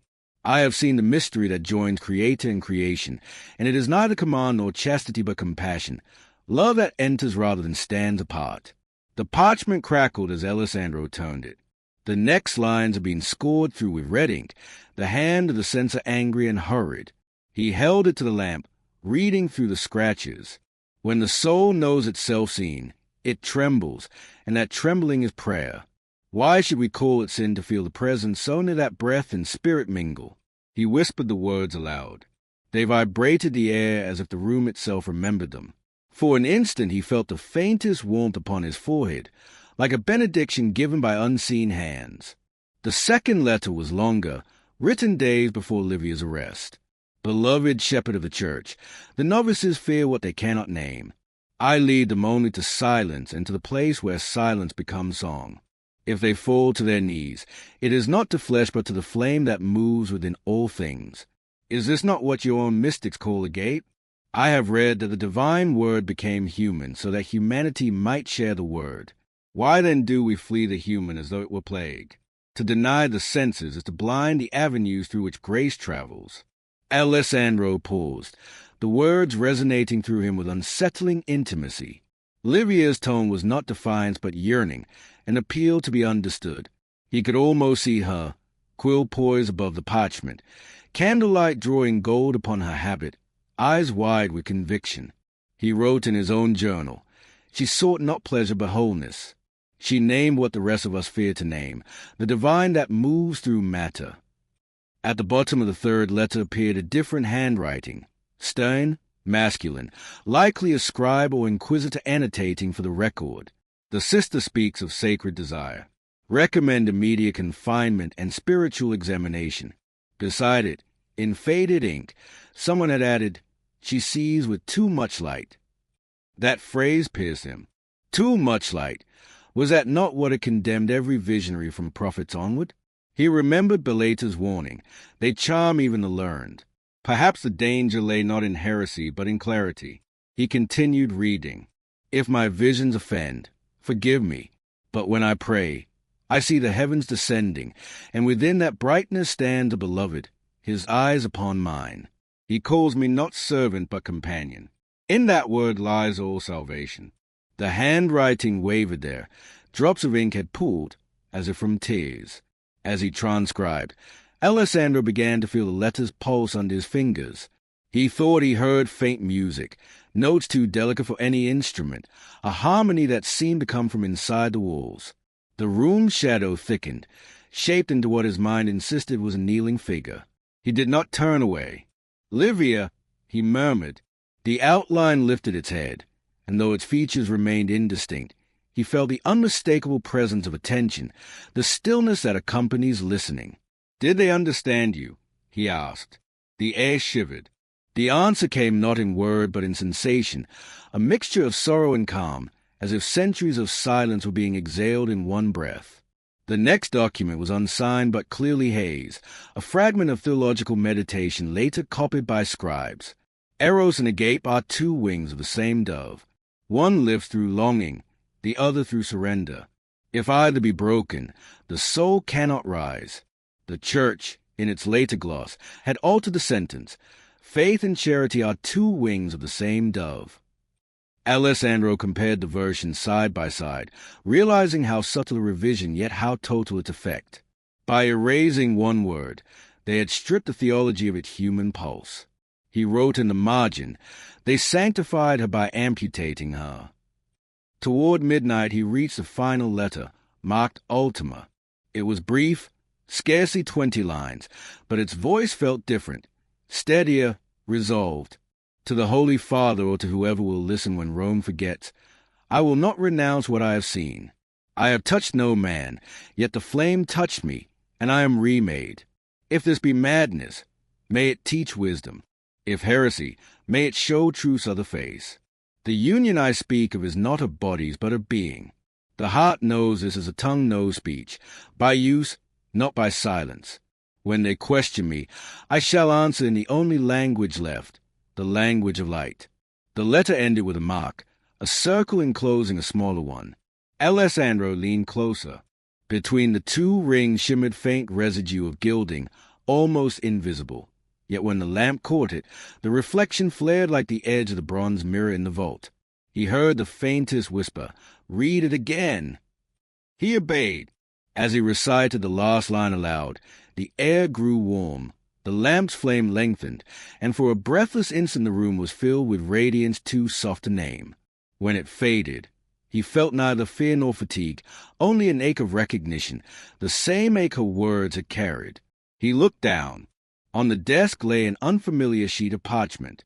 Across it, in a hand not his, were written the words, "You understand now. Write the rest." The ink was still wet. Morning crept pale and soundless through the shutters. Alessandro had not slept. The mysterious sheet bearing Livia's message still lay on the desk, its ink now dry but faintly iridescent, as though drawn with light instead of pigment. He traced the final words, "Write the rest," and understood them not as command but as invitation. In the adjoining archive, the records of ecclesiastical tribunals waited in their solemn order, leather bindings stamped with seals, corners blackened by centuries of handling. He pulled one marked 1440 to 1450, Causes de Heresia Feminarum. Dust rose like incense. Inside were transcripts written in the careful shorthand of inquisitors, the same language that had chronicled every visionary turned suspect. He turned the pages until he found a heading in vermilion, Processus contra Livium Sororum de Merial. The handwriting wavered halfway through the title, as though the scribe himself hesitated to name her. The opening testimony chilled him with its precision. Item: the Sister Livia, being brought before the tribunal, confesses visions of a bridegroom in light who speaks within her heart. She is asked whether she believes this voice to be our Lord Christ or some illusion of the enemy. She answers, if the enemy teaches love, then perhaps the enemy has repented. A note followed in the margin, answer irreverent, cause for further interrogation. Alessandro's pulse quickened. He could hear the tone, serene, unyielding, beneath the dry ink. The next entry described the attempt to extract confession. Livia refused to retract, instead reciting psalms until the record simply ended in a blot of ink. The following page bore a new heading, Post Combustionem Conventus Merial. Her words had literally stopped where fire began. Further on he found an anonymous report to the papal secretary. It is resolved that the name Livia be stricken from all hagiography and that her writings be revised to conform to the purity of doctrine. No trace of the former theology shall remain. The next line, half erased, caught his breath. Her ashes to be mixed with the pigments of new icons, so that sanctity may consume the error. He felt the back of his neck prickle. The very images adorning the churches of Rome might contain her dust. Every saint's painted face could be bearing witness to the woman they tried to forget. He closed the volume. The silence that followed throbbed with hidden music. When he reopened it, new text glimmered faintly between the lines, letters formed not of ink but of light, visible only in the angle of the lamp. He bent closer, erased a name from parchment, not from memory. The glow faded. He whispered, Livia. The echo that answered was like a sigh released after centuries. As days passed, the documents seemed to change of their own accord. Margins he had once read blank now bore annotations echoing her voice. One afternoon he discovered a full page rewritten overnight, the official verdict replaced by another hand entirely. They condemned what they could not translate. Her doctrine was a grammar of light. He knew then that whatever force had spoken through the mirror and through the letters was continuing its commentary inside the very records. The archives were no longer passive. They were rewriting themselves. Cardinal Bellata summoned him again. You persist in this madness, the old man said, the lamplight trembling between them. The Curia has noticed anomalies in the transcripts, ink that changes, words that vanish.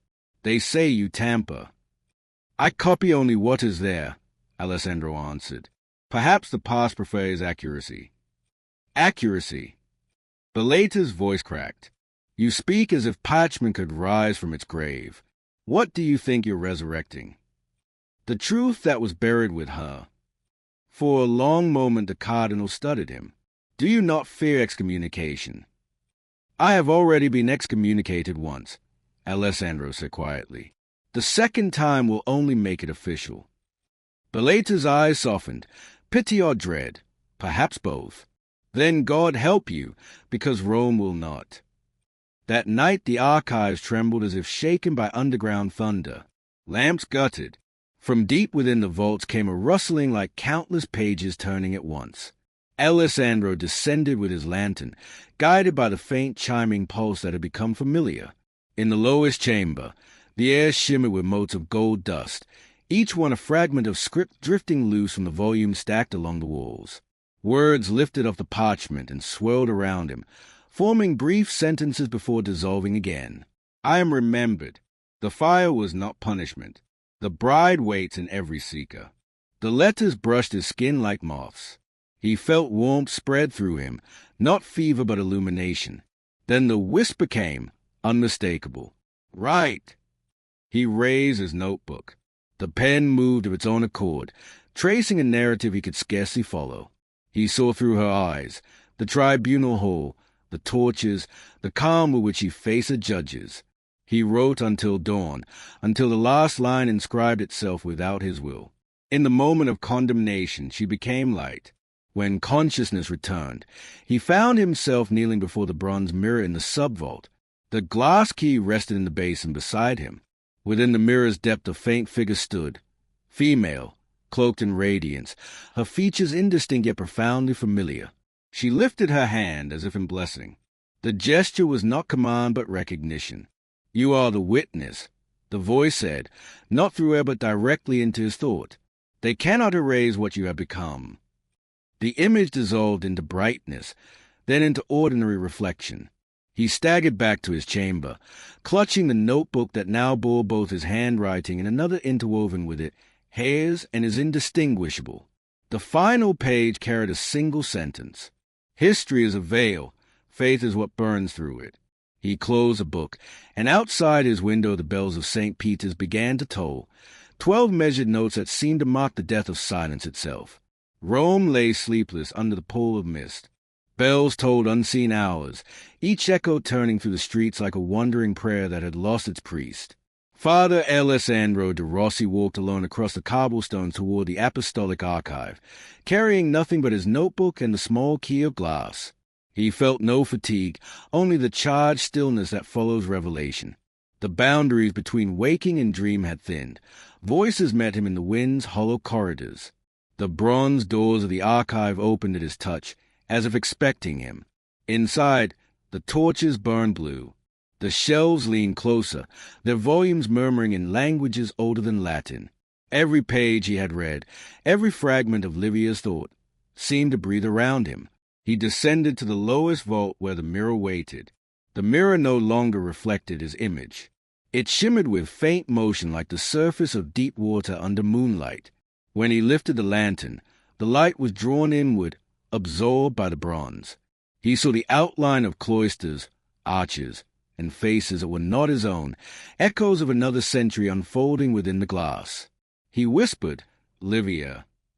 The surface rippled, and from its depths a woman stepped forward as though from another world, luminous yet veiled. Her habit shimmered between shadow and light. Her eyes held neither reproach nor invitation, but an infinite calm. She spoke not with lips, but through the air itself, a vibration that touched his chest more than his ears. "You have read what they buried. Now write what they cannot bury."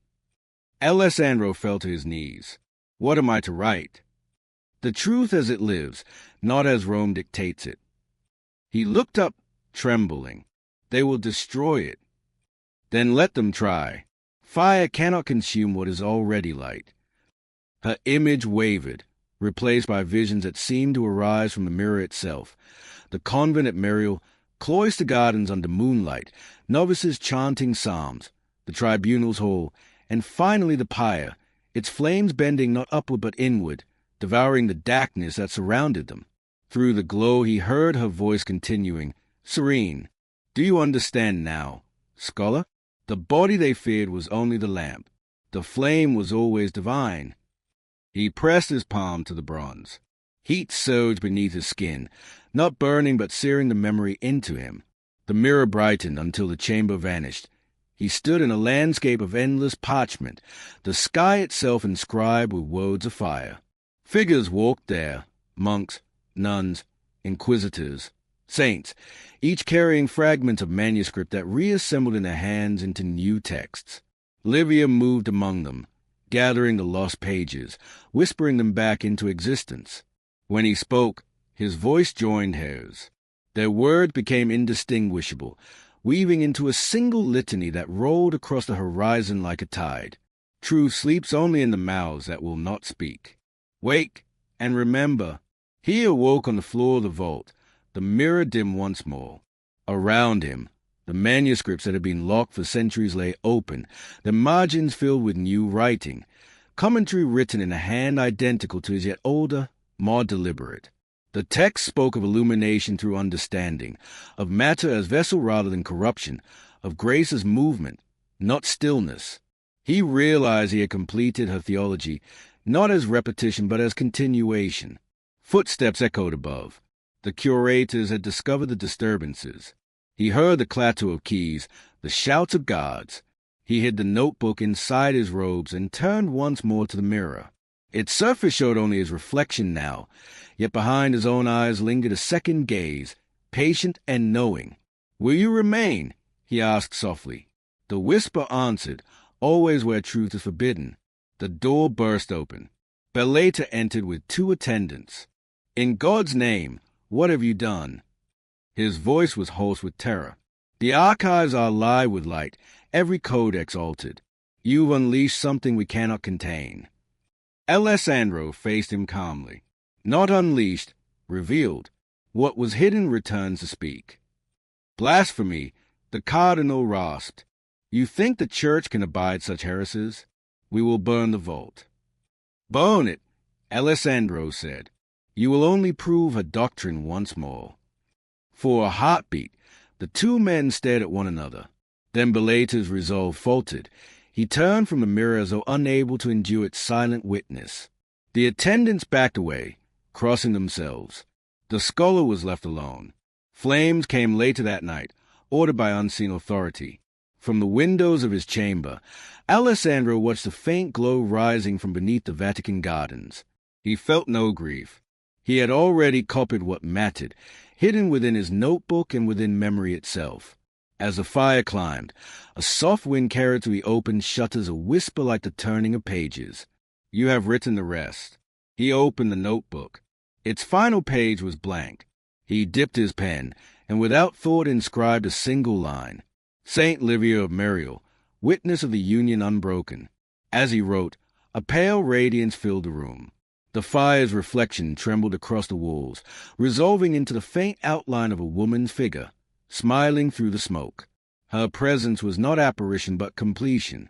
When he blinked, the image was gone, leaving only the glow of dawn. Weeks later, rumors spread through the curia. The fire had destroyed nothing. When the ashes cooled, the books lay untouched, their covers unburned, their pages clean. Only the mirror was missing, and with it Father Alessandro de Rossi. Some said he fled Rome. Others whispered that he walked into the reflection and never returned. In a remote chapel on the outskirts of the city, pilgrims began to notice an anomaly, a faint shimmer on the altar stone where sunlight touched it at a certain hour. Within that light, if one looked long enough, 2 figures could be seen standing side by side, their faces indistinct but their hands joined. The inscription below the altar, long eroded, now read. The Word became flesh, and the flesh remembered. That night, the Vatican librarians discovered a single new volume on the shelf, bound in plain leather with no catalog number. Its title page read, Archivio Obscura, Volume 2, The Trial of St. Livia. Authorship, unknown. When they opened it, the first line glowed faintly before fading into ordinary ink. Truth cannot be erased. It can only be rewritten by light. Rome was a city built upon its own bones. Beneath every street another slept, and beneath that one more. Father Alessandro de Rossi followed the custodian through corridors that had not heard footsteps in generations. The man carried a single lamp, its flame caged in glass. He did not speak. At a small bronze door half hidden behind the stacks of the Vatican library, he stopped, inserted an iron key, and turned it 3 times. The hinges groaned like something long chained. Beyond this, the custodian said, "You are alone." The stairway descended in a spiral so narrow Alessandro's shoulders brushed stone. The air grew colder, rich with a mineral scent of old paper and lime. He counted the turns. 7, an architect's joke or a theologian's warning. When he reached the bottom, the lamplight found a lintel carved with Latin script worn almost smooth, Lux corporis dormit hic. Here the light of the body sleeps. He entered a hole that seemed carved from the bedrock itself. Walls curved inward, alive with frescoes half erased by moisture yet still vibrant in color, figures entwined not in carnal embrace but in symmetrical patterns, as if human forms were letters of some divine alphabet. Gold leaf shimmered wherever the plaster still clung. Between the figures glowed sigils, circles intersected by rays, mirrors held aloft by winged shapes that were neither angels nor entirely human. At the far end stood an altar of black marble. Upon it rested 7 discs of polished metal arranged in an arc. They were mirrors of varying sizes, each etched with inscriptions radiating from the center like spokes of a wheel. Dust covered them in a thin skin, yet even through that veil he sensed a pull of reflection. He lit more lamps until the chamber breathed again in light. The frescoes seemed to stir, their colors deepening. In one, a man and woman knelt back to back beneath a descending flame. In another, a circle of robed figures raised their hands toward an unseen source of radiance. The captions were in archaic Latin mixed with a tongue he did not recognize. He opened his notebook. "This," he murmured, "is the lost catechism of the Lux Corporis." Among the debris near the altar he found a parchment case, its seal broken. Inside lay a sheaf of vellum titled Ritu Septem Speculorum, the ritual of 7 mirrors. The script danced between languages, Latin, Greek, and something older, marginalia in a later hand-translated fragments. Through reflection comes remembrance, through remembrance, illumination. The penitent stands before the first mirror and beholds himself as creature. Before the second, he beholds himself a sinner. Before the third, he beholds himself a seeker. Before the fourth, he beholds himself as vessel. Before the fifth, he beholds himself as light. Before the sixth, he beholds himself as voice. Before the 7th, he beholds no self at all. He traced the words with his fingertip. A tremor passed through the air. The mirrors, once dull, reflected faint halos as if each recognized its verse. He read further. The ritual was neither litany nor spell, but a meditation choreographed through movement and gaze. The participant was to stand before each mirror, recite a phrase of contrition, and then wait for the reflection to change, not by trick of light, but by revelation. The text warned, those who proceed without faith will see only their own shadow magnified. Alessandro smiled faintly. "Faith and shadow," he whispered. "Perhaps they are the same." He turned to the first mirror. The metal was dark, its surface rippled like water frozen mid-flow. His face appeared fractured, multiplied. He recited the opening invocation. "From dust I came, and to dust I return. Between them, let there be sight." A pulse of warmth passed through the air. For an instant, his reflection blinked independently of him. Then it stilled. He felt his heartbeat quicken, not in fear, but in recognition. At the second mirror he read, "I have sinned by blindness. Let my eyes be mirrors also." Here the image deepened until he saw behind his own figure the outline of the frescoed man and woman. They seemed to mirror his posture precisely, kneeling back to back, their halos touching. The sensation that followed was not touch but awareness, as if another consciousness brushed his. He stepped back, breaking the contact. The figures froze once more into paint. He recorded each sensation carefully. Rational analysis still clung to him like habit, but the scholar's detachment was beginning to erode. What he studied now studied him in return. Moving to the third mirror, he read, "Seek and be sought. The question and the answer share one breath." The reflection wavered. The chamber behind him elongated, its walls stretching into endless arches. For a heartbeat, he felt the vertigo of standing within a dream where perspective obeys faith rather than geometry. He closed his eyes until the dizziness passed. When he looked again, the inscription below the mirror had changed. The letters glowed briefly before fading. The seeker becomes a scripture.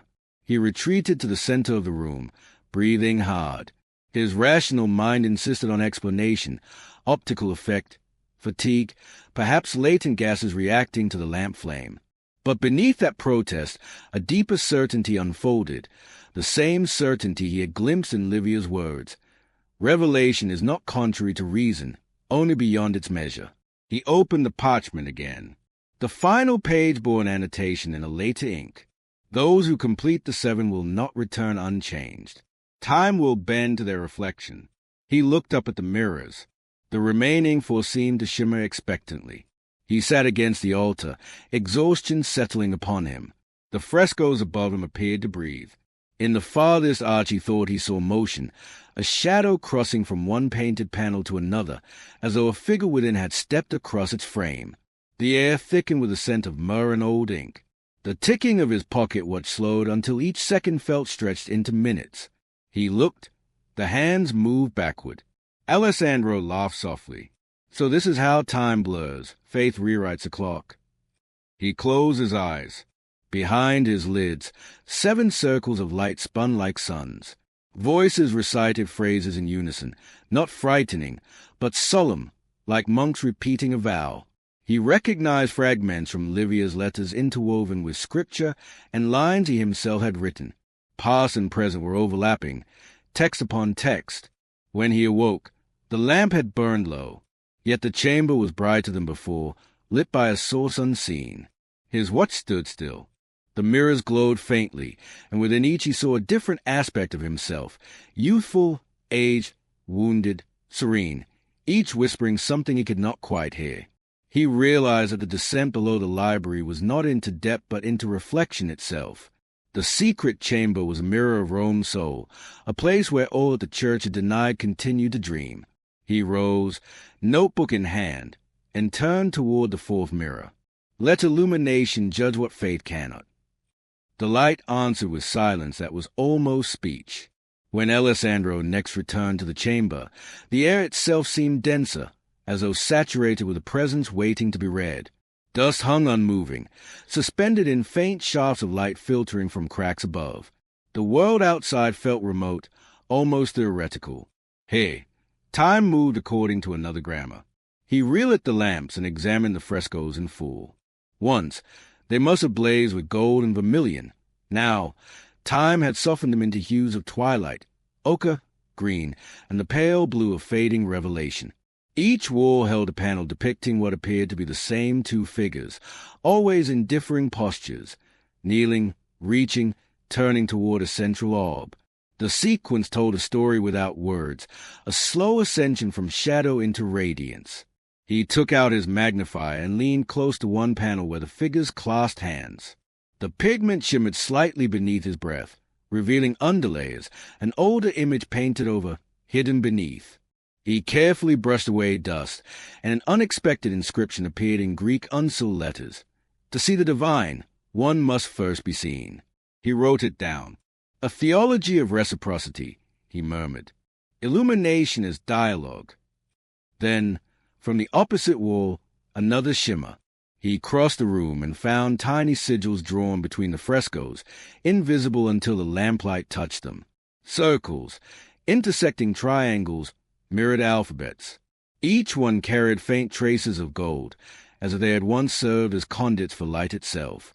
He recognized fragments from the ritual of 7 mirrors. The 5th shall reveal the joining of opposites. The 6th shall echo the voice of light.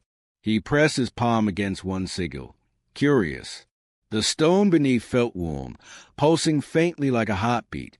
The fresco beside it flickered, and for the briefest instant, the painted figures moved. Their eyes turned toward him, not in menace, but in recognition. Alessandro stepped back, heart pounding. The rational mind rallied, illusion of light, fatigue, overexposure. Yet the sensation was too precise, too deliberate. It was as if the frescoes responded to attention itself. He turned to the notebooks piled on the altar and compared sketches he had made earlier. The postures of the painted figures had indeed changed. In the first drawing, the 2 knelt apart. Now, on the wall, their hands nearly touched. He whispered, "You are not paint. You are memory." A faint sound answered. Stone shifting against stone, or perhaps the echo of his own heartbeat magnified by the chamber's perfect acoustics. The sigils glowed once more, and he understood. The frescoes were not decoration but mechanism, visual prayers that activated through observation. He resumed his translation of the ritual text. In one margin he found a small annotation written in another hand. When the mirrors reflect one another, the veil thins. Behold not only the image, but the interval between. He arranged the mirrors so that each caught the next in sequence, a corridor of reflection spiraling inward. The result was dizzying, a cascade of light tunnels receding into infinity, all centered on his own dim silhouette. In that instant, depth and surface collapsed. He felt as though falling through his own gaze. The frescoes brightened. The figures' halos glowed. He heard voices, whispered harmonies, layered as though multiple centuries spoke together. Remember what you are. The phrase rippled through him. Memory rose unbidden. His expulsion from a Jesuit order, his stubborn love for knowledge, the secret thrill of forbidden text. Yet now these recollections felt shared, as though someone else remembered them with him. He opened the ritual of 7 mirrors again. On a blank page between sections someone, perhaps centuries earlier, had drawn a diagram, 7 mirrors encircling an 8th unseen center labeled Speculum Dei, the mirror of God. Beneath it, only through multiplicity is unity known. He laughed softly, awed. A paradox worthy of the mystics, he said. But even as he spoke, his voice echoed back slightly altered, repeating his words with a timbre not his own. The echo said, a paradox worthy of remembrance. He froze. Who speaks? No reply, only the faint ringing of metal cooling after heat. The mirrors, however, seemed to hum, their surfaces trembling like stretched skin under pressure. Hours passed, or minutes, the boundary between them dissolved. The frescoes, once static, had begun to shift whenever he looked away. In one, the figures no longer faced the flame but the viewer himself. In another, their halos intersected into a single mandala of light. The pigments breathed, expanding and contracting like living tissue. Each inhalation of the room seemed to draw him deeper into its pulse. He began sketching feverishly, trying to capture the changes, but the drawings altered under his pencil. Lines bent of their own accord, faces turned, letters appeared where none had been written. He dropped the pencil. The notebook continued to write without him. Words unfolded across the page in careful Latin. The mirrors awaken when one sees without fear. The chamber is not a place, but a threshold. Step through. He closed the book, trembling. Step through, he repeated aloud. Through what? Through myself. A voice within answered, not heard, but felt. Yes. He turned to the central altar again. The 7 mirrors now emitted faint halos, each distinct. Gold, silver, copper, green, blue, violet, black. Their reflections overlapped, weaving patterns that danced across the frescoes. The colors merged into a single luminous breath that filled the chamber. He felt suspended between waking and vision. In the light, he saw glimpses of times layered atop one another, monks painting the same walls, chanting the same phrases, faces he somehow knew though he had never seen them. Perhaps he had walked these corridors before, in another life, or in a memory inherited through text. The rational mind whispered, hallucination, but the deeper part of him, the scholar who sought meaning even in paradox, understood this as a continuation of his vocation. Knowledge had always been a form of devotion. When at last he lifted his gaze, one of the frescoes had changed entirely.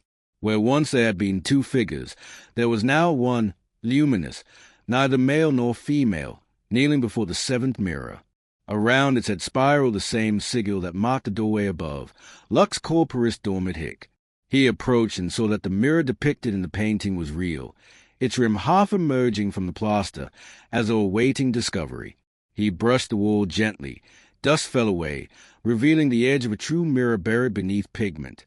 He whispered a prayer he no longer recognized as Latin or dream. The mirror answered with a breath of cold air, and the reflection within it opened its eyes. The mirror buried within the wall seemed alive with waiting.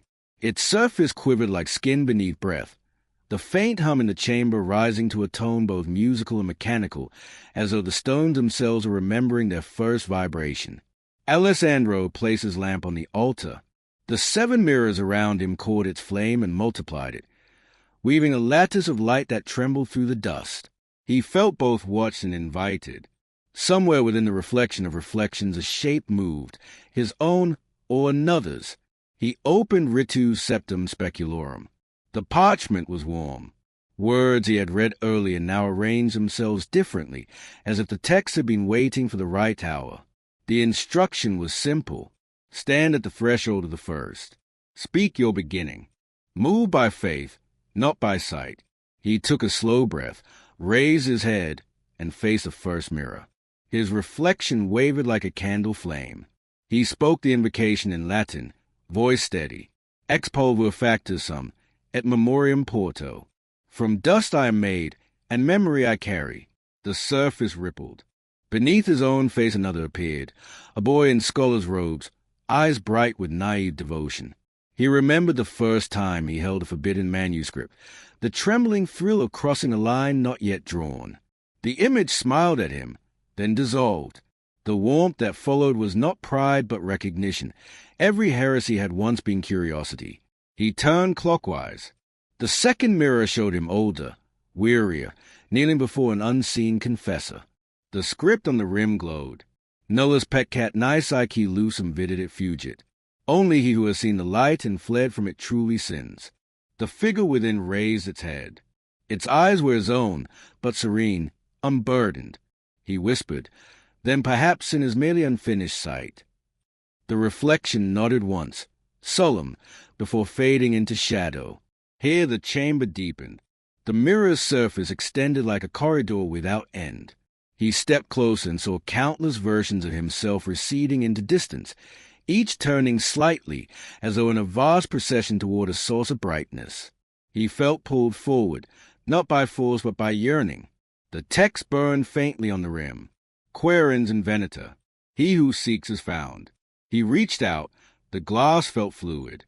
For an instant his hand passed through light itself, cool and electric, then withdrew it with condensation that shimmered like mercury. The air tasted of salt and ozone. The fourth stood directly opposite the altar. Its reflection showed no figure, only the chamber around him, but brighter, as if seen from another century. Monks moved silently in that mirrored world, tending lamps identical to his. One of them turned, face obscured by hood, and raised a hand in benediction. The gesture mirrored his own instinctively. The inscription read, Corpus lumen fert, the body bears the light. He felt his pulse echo through the floor, through the stone, as though each heartbeat traveled outward into that other time. The monk in the reflection lowered his hood. Alessandro caught a glimpse of his own features rendered younger and calm. The two versions of himself watched each other until the image dissolved into radiance. The fifth mirror flared as soon as he approached. The lamplight dimmed. The mirror's inner brightness outshone it. It reflected not his body, but a field of golden dust spiraling in endless motion. In its center burned a sphere of white fire so soft it did not hurt the eyes. A voice, his own and not his own, whispered from within, "To see is to become." He understood then that each mirror was not a separate step, but a facet of one act of vision. The chamber itself was the eye of something vast, and he stood within its gaze. The sixth mirror hummed. The air thickened until sound seemed to slow. He read the inscription aloud. Fiat vox. Let there be voice. The reflection opened its mouth. From it came a note, pure, sustained, resonant. The vibration filled the chamber, made the lamp sway. Every fresco trembled, releasing flakes of pigment that glittered in the air like gold dust. The sound seemed to carry word beneath it, though none were distinguishable. Only the rhythm of creation itself, the pulse between silence and utterance. The resonance entered him, vibrated through bone. He felt his heartbeat synchronized with that note until distinction between inner and outer vanished. The world itself was speaking through him, and his own whisper answered, Amen. He turned to the final mirror. The air around it curved subtly, as if space bent inward. Its surface was black, swallowing light. For the first time, he saw nothing, not even his reflection.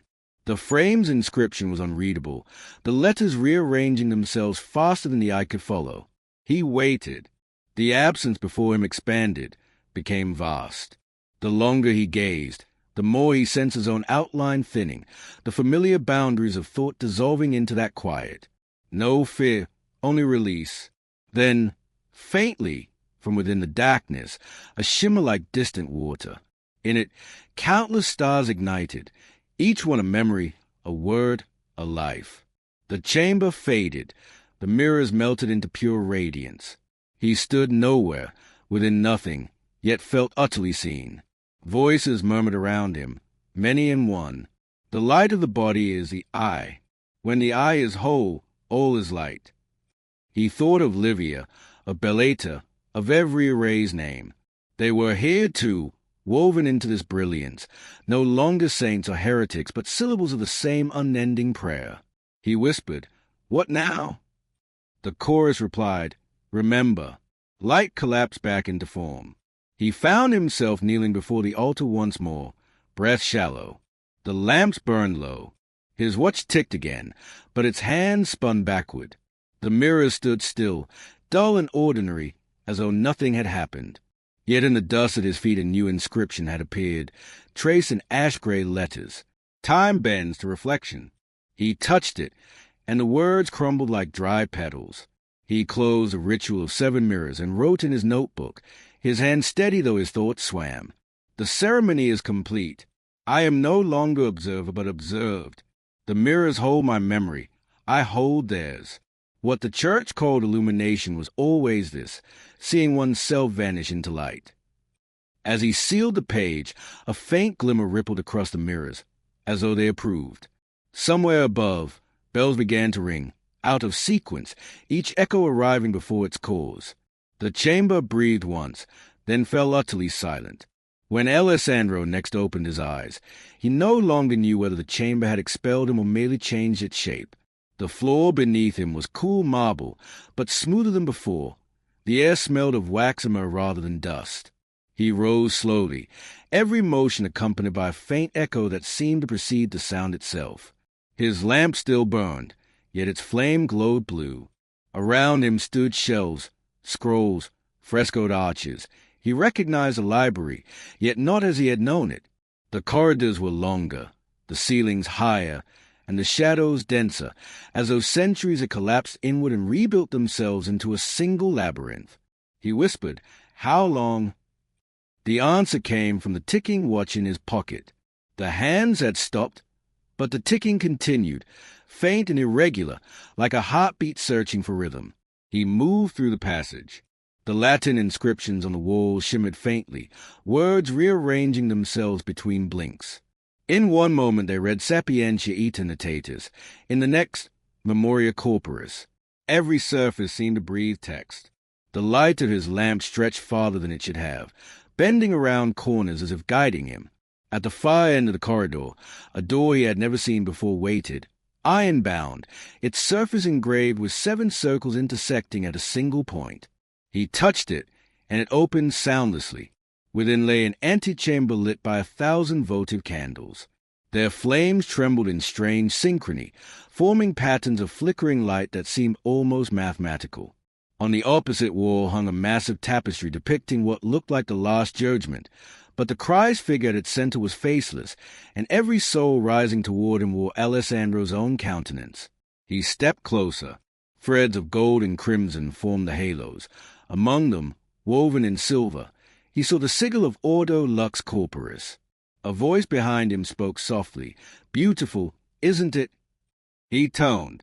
Cardinal Beleta stood there, unchanged in appearance, but with eyes that no longer seemed entirely human. Their pupils reflected light like glass, as if mirrors themselves had replaced them. "You have gone too far," Beleta said. His tone was not accusation, but weary awe. "Do you know what day this is?" Alessandro shook his head. "Then you truly do not." The cardinal gestured to the tapestry. "You opened the mirrors. You broke the veil. Time itself has become a sacrament in your hands." "What does that mean?" Beleta approached until their reflections merged in one of the candle stands.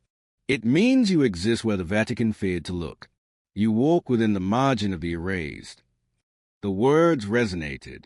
Alessandro's mind flickered with overlapping images, monks painting frescoes centuries ago, inquisitors burning archives, Livia standing calm amidst the smoke, himself kneeling in the chamber, past and present folded together like pages pressed under light. He asked quietly, "Then I am still below?" Beleta smiled faintly. "There is no below anymore." The candles dimmed all at once, and the tapestry moved, threads loosening, shapes shifting. The faceless Christ now bore a countenance, Livia's serene and luminous. She looked down upon him, her eyes alive with calm intensity. The woven lips parted, the tapestry breathed. You opened the seventh mirror. Now, the world must remember. He fell to his knees. What am I to do? Right. That is how the arrays speak. She extended her hand. Golden thread unwound from her palm and drifted toward him. It coiled around his wrist, light warm as blood. He felt the weight of centuries pressing behind that single gesture, the demand of every silenced voice. Belater watched silently. You see now why we buried it, he said. Knowledge that does not die begins to rule the living. Then let it rule, Alessandro answered. Better truth is master than ignorance is God. The cardinal's expression faltered, half admiration, half terror. You have become what the church once feared most. A believer, Alessandro said simply. The light flared. The tapestry dissolved into dust. When it cleared, Belater was gone. The room now opened into an impossible vista. Beneath his feet stretched the city of Rome, but not as he remembered it. Domes gleamed where ruins should have stood. Ruins lay where basilicas should have been. Bells rang backward. The Tiber flowed both ways at once. He stepped forward, and the marble gave beneath him like water. The skyline rippled. The Vatican, enormous and luminous, turned its windows toward him like eyes. Whispers filled the air, voices of monks, saints, heretics, all speaking in harmony. Every erased name returns. Every forbidden rite remembers. Every seeker becomes what he sought. He raised his hands, not in prayer but in acknowledgement. The weight of centuries flooded through him. Sorrow, illumination, ecstasy, despair, all facets of the same light. He understood then that the Archivio Obscura had never been a room of documents, but the collective memory of everything faith had denied. When the brilliance subsided, he stood once more at his desk in the Vatican library. Morning light filtered through the shutters. The city outside was silent, ordinary, unaltered. His notebook lay open before him, filled from first page to last in two handwritings, his and another's interwoven like the threads of the vanished tapestry. He read the final line, written in shimmering ink.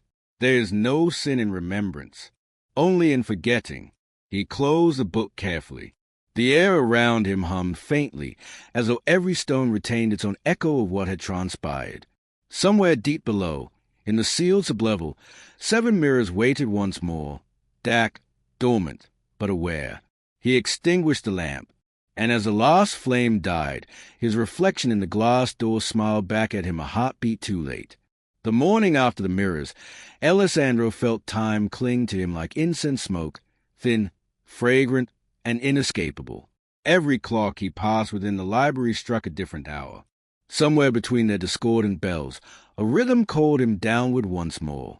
He descended to the level where the papal registers were kept, massive ledgers bound in crimson leather, sealed by wax that had not been disturbed in centuries. The corridor was narrow, its torches arranged like a procession of witnesses. He paused before a case labeled Innocentius 8, Privatus Scriptura. A sheet of thin lead covered the latch. Upon it, etched by a hand long dead, were the words, Non legita nisi pro necessitate anime. Let none read unless for necessity of the soul. Necessity had become his only compass. He broke the seal. Inside lay a small portfolio, wrapped in black silk. The parchment within was brittle but legible, written in a neat Latin hand, papal yet intimate. The first line trembled as he read it aloud. I, Innocentius, servant of servants, write not for history but for the fire that awaits the soul unspoken. He sat down upon the stone floor and continued, the words unspooled like confession given to eternity rather than to man. In my youth I sought to divide flesh from light, believing holiness required mutilation of desire. Yet the more I denied, the brighter it burned. One night a stranger showed me that what we name temptation is a shadow of illumination itself. The sentence ended abruptly, followed by a sigil Alessandro recognized. 2 intersecting circles, the sign of Ordo Lux Corporis. He felt the pages breathe. The letters shimmered faintly as if reacting to his presence. Thus began my hidden devotion. We met in silence beneath the crypt of Peter, chanting the name that unites opposites. We believed that to feel without possession was to glimpse the nature of God. The next paragraph had been scraped away.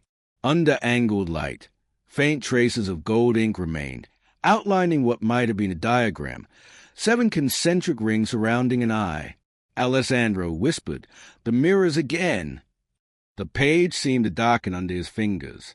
A later entry bore a different tone, no longer confession but reflection. I decreed penance upon those who sought the body as vessel of light. Yet secretly I understood them.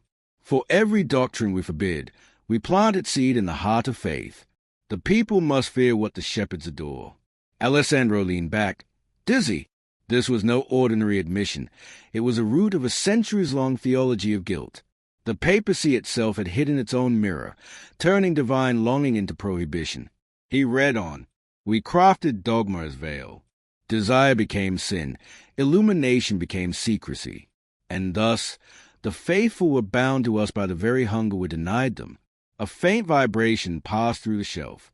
Somewhere above, bells rang the hour of sext, though the light through the high-slit windows was already failing. He checked his watch. It had not moved since the chamber. The next folio bore a heading written by another hand, Additio Invisibilis. This page had not been catalogued. It was newer than the rest, as though added centuries after the pontiff's death. Its first line arrested him. The successor who reads this will know the mirrors again. When the scholar comes, open the way. The ink was crimson rather than black. He touched it, still faintly tacky. Someone had written this recently. He turned the sheet over. The back carried a small map of the Vatican sublevels and a circle drawn around the chapel beneath the papal apartments. Next to it, a sigil identical to the one that had glowed in the ritual chamber. He whispered, "Who wrote this?" From the far end of the corridor came a reply, a whisper of fabric, a breath, nothing more. Yet he felt seen. He gathered the folios and carried them to his desk. The confessions pulsed beneath the lamp's light, casting a reddish hue across the marble. He translated feverishly, line by line, into his notebook. As he wrote, meaning deepened beyond language, the words began to form patterns, recurring intervals of 7, as though the Pope's sentences themselves were fragments of a liturgy. Each confession described a further descent, not into sin but into union with the divine through awareness of its own desire. The imagery remained abstract, luminous, clothed in symbols of flame and water. Yet the tone was unmistakably rapturous, an ecstasy of intellect rather than body. If the Almighty planted longing within us, then to know that longing is to know Him. The blasphemy lies only in ignorance. He paused. The air around him seemed to pulse to the rhythm of his reading. Every candle in the library wavered inward, as though drawn toward him. The final entry concluded with a plea. To the keeper of the hidden archive, guard not against curiosity, guard against forgetfulness. For each truth buried, another mirror darkens, and the world grows blind. A chill ran through him. He looked toward the corridor. At its far end, a faint light moved, too steady to be torch flame, too soft to be sunlight. He gathered the portfolio and followed. The passage led to a stair he had never noticed. Downward, always downward, the air thickening with incense and age. The walls were lined with fragments of marble reliefs, faces of saints half erased, inscriptions ground away. When he reached the bottom, he found himself before a door carved entirely from obsidian.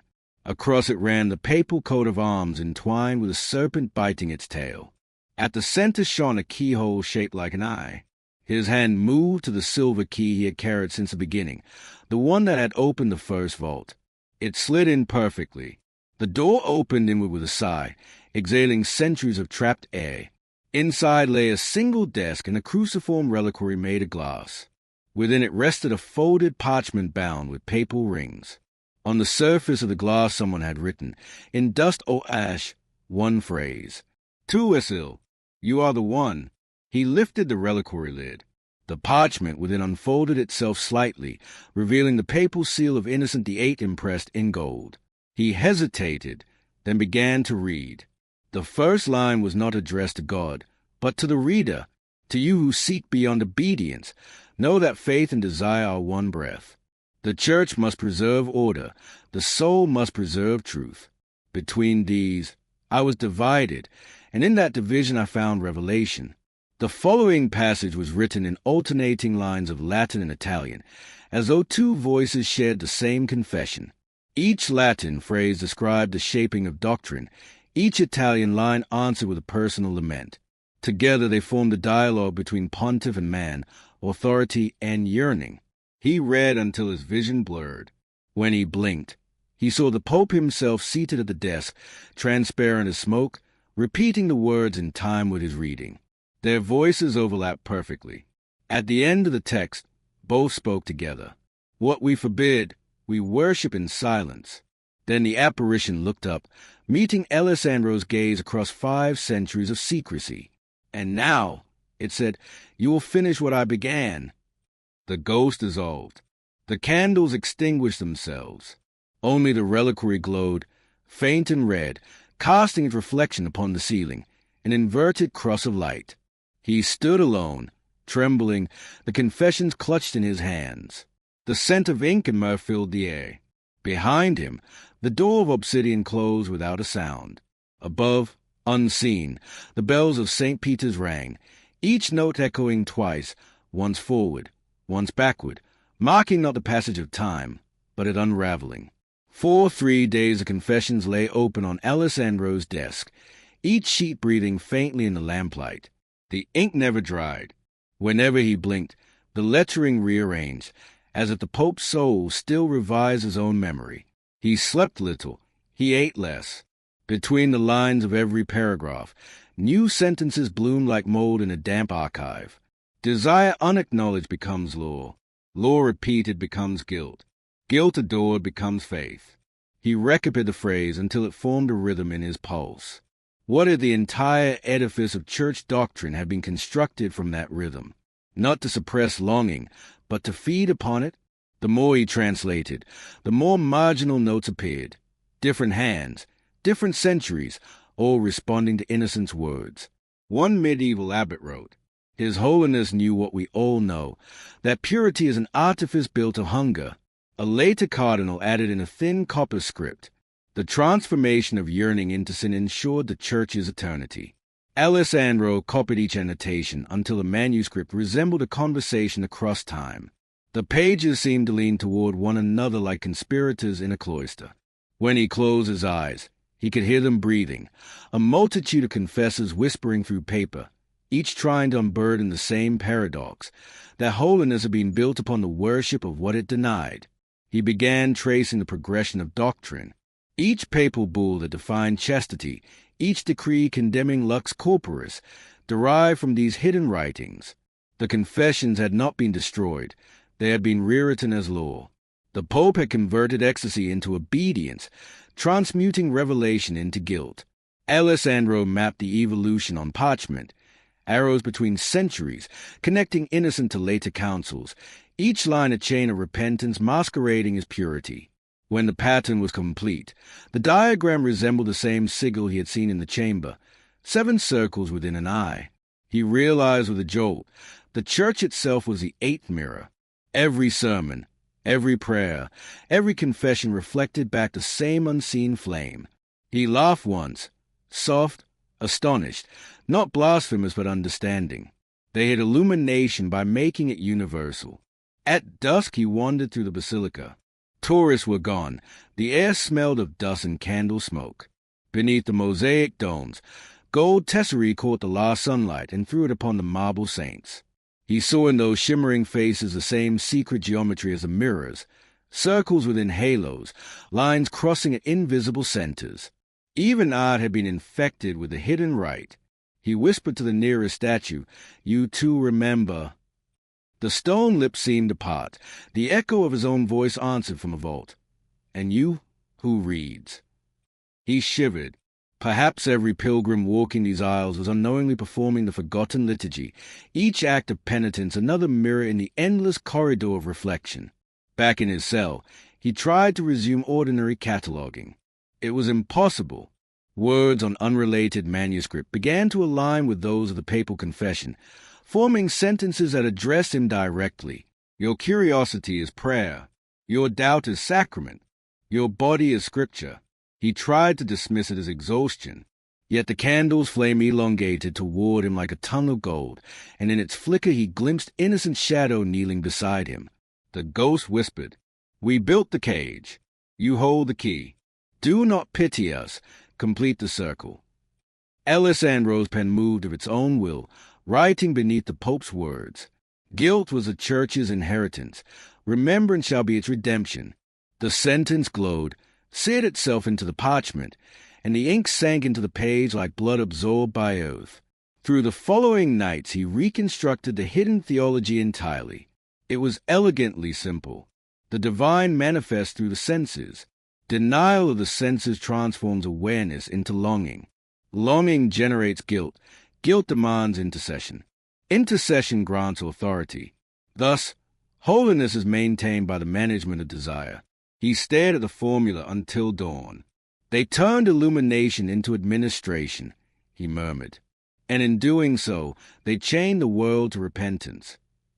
At that realization, the room brightened, not with sunrise, but with the same pearlescent glow that had filled the secret chamber. The walls rippled like veils. The crucifix on the wall gleamed as though molten. Somewhere deep within the Vatican, bells began to toll in unison, each tone descending rather than rising, a litany in reverse.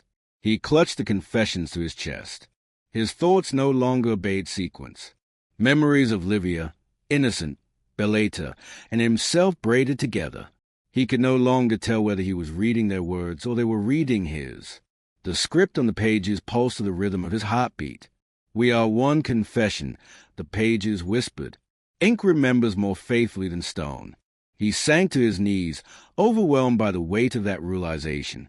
His faith, his scholarship, his heresy, all were reflections of the same mirror seeking to know itself.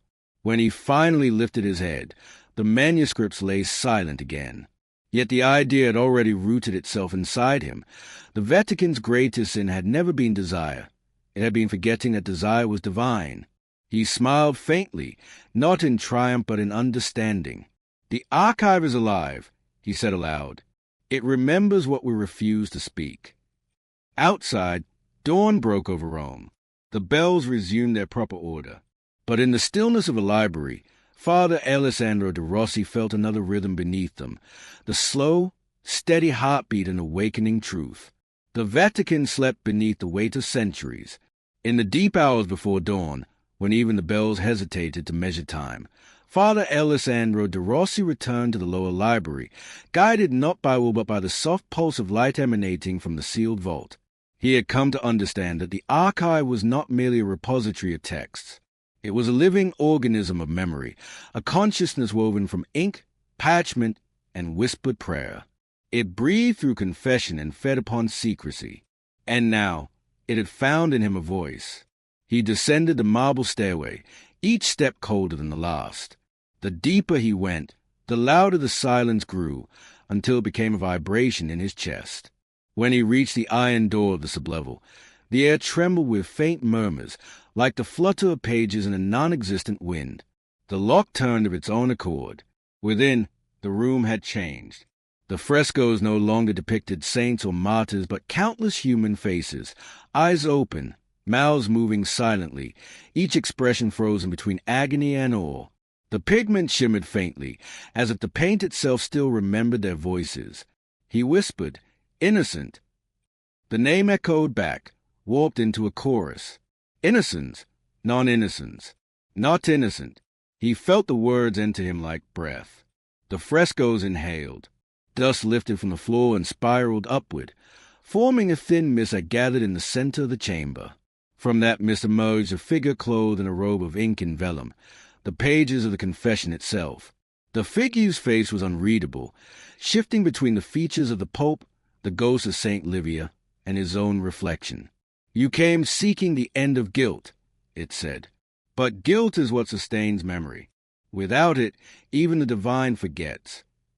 The figure motioned, and the walls began to pulse with slow light. Each book in the shelves trembled, their bindings creaking as though sighing after long sleep.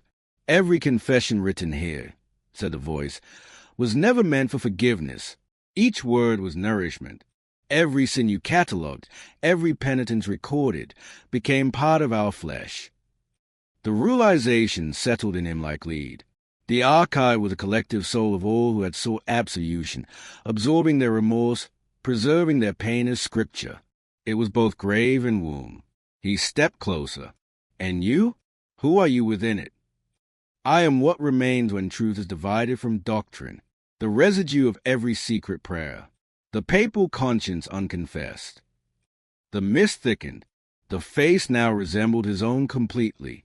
It spoke with his voice. You will continue the work. You will not destroy the mirrors. You will become them. From the walls, books began to open. Pages fluttered wildly, and from their interiors spilled light, not words. The radiance pooled at Alessandro's feet, rising to his knees like liquid fire. The chamber vibrated with countless overlapping whispers. Custo Speculorum, the keeper of the mirrors. The title repeated itself until it became a single deep tone reverberating through the marble foundations of the Vatican. He tried to step back, but the floor pulsed beneath him, holding him in place. The ink of the papal confession rose from its pages like smoke and coiled around his hands, marking them in spirals of red-gold script. The letters crawled up his arms, across his throat, into his vision until the world itself became language. He saw the entire archive at once, every forbidden record, every erased testimony, floating in concentric circles around him like planets of memory.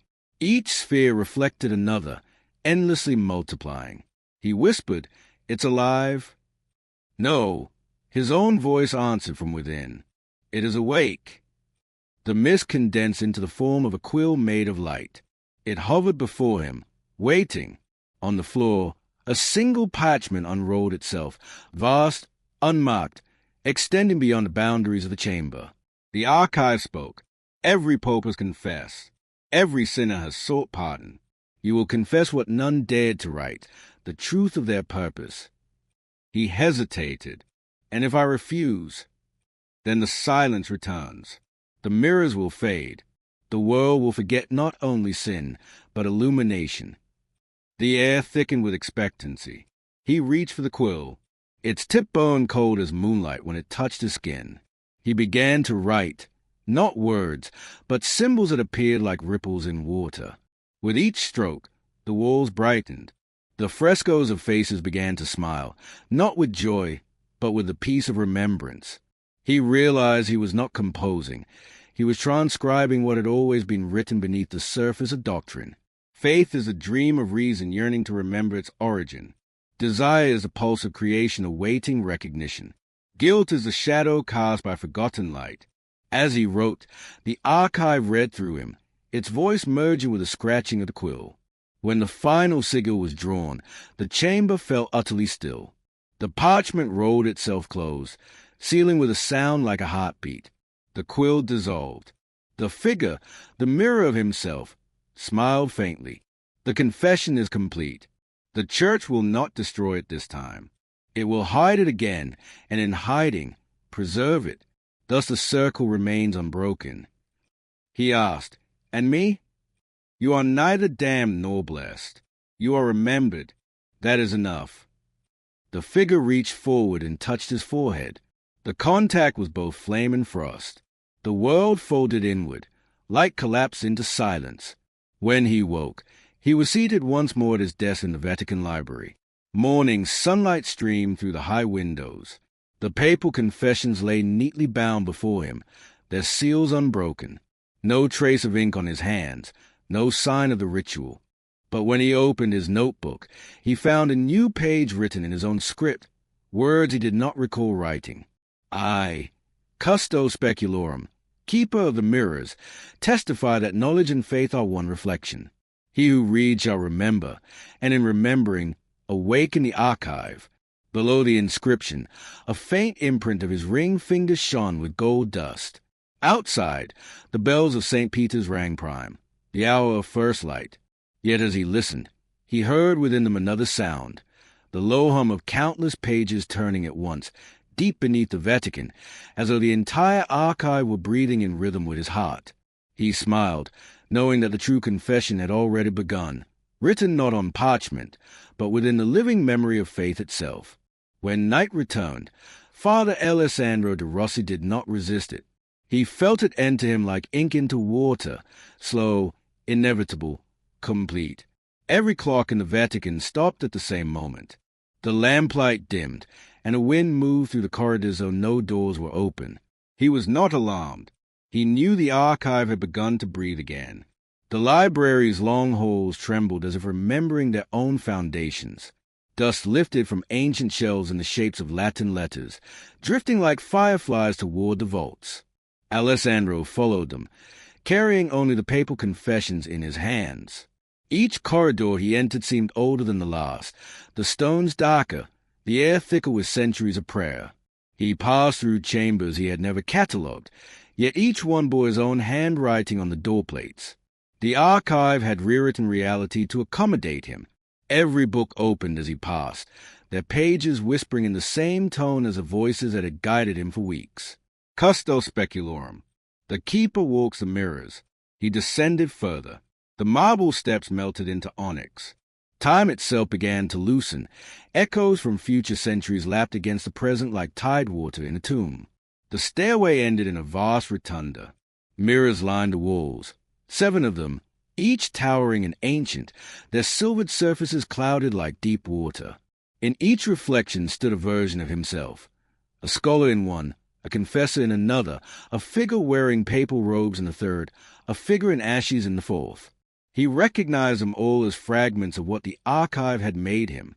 When he stepped closer to the 5th mirror, its surface rippled outward, and he saw beyond reflection a city burning, saints walking among the flames, and a single figure writing at a desk amid ruin. He whispered, "Rome." The image whispered back, "Memory." The 6th mirror showed no image at all, only pure darkness.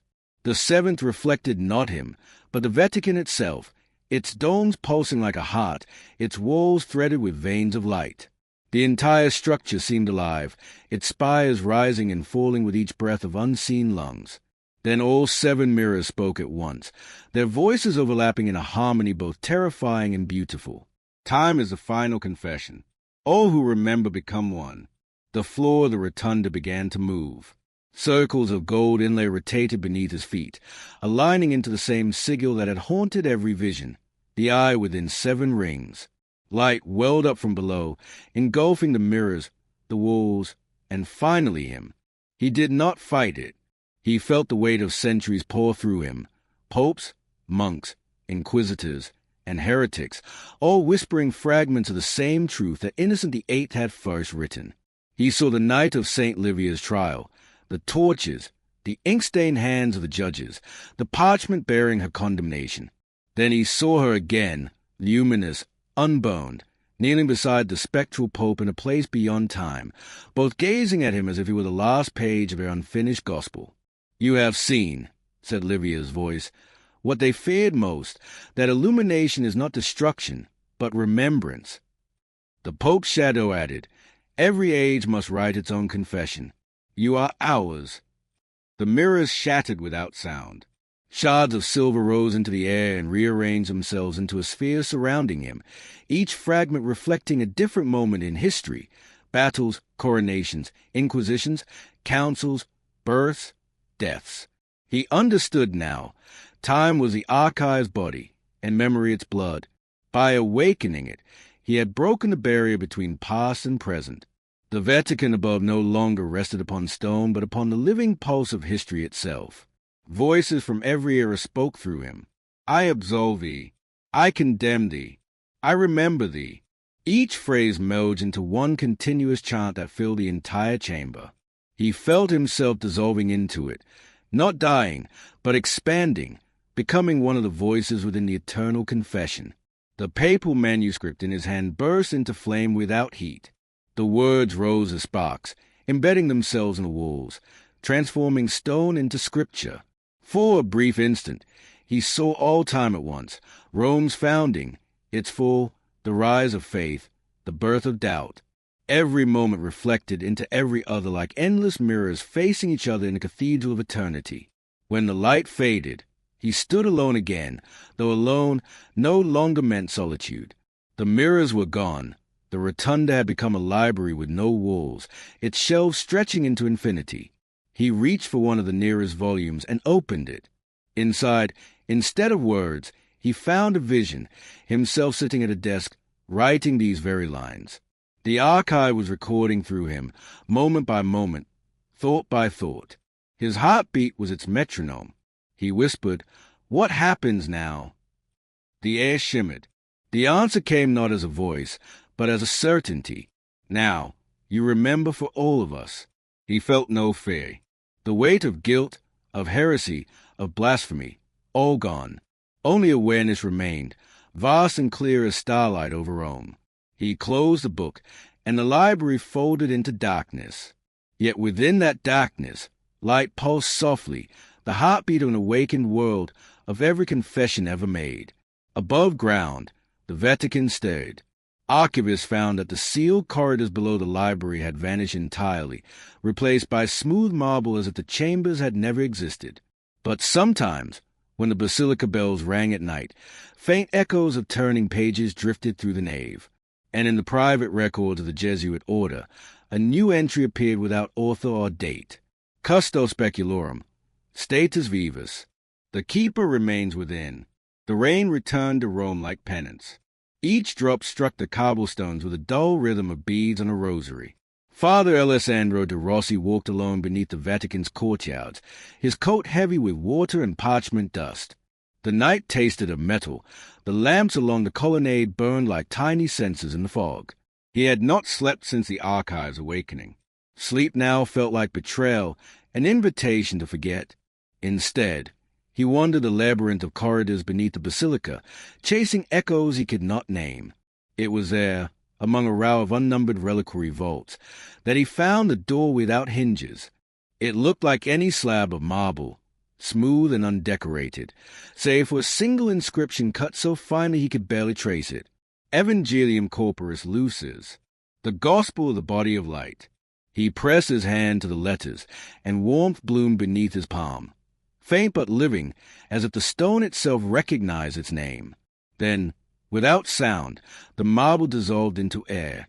Behind it lay a chamber shaped like a lantern turned inside out. Walls of translucent alabaster glowed with their own light. The floor was black glass polished to mirror depth.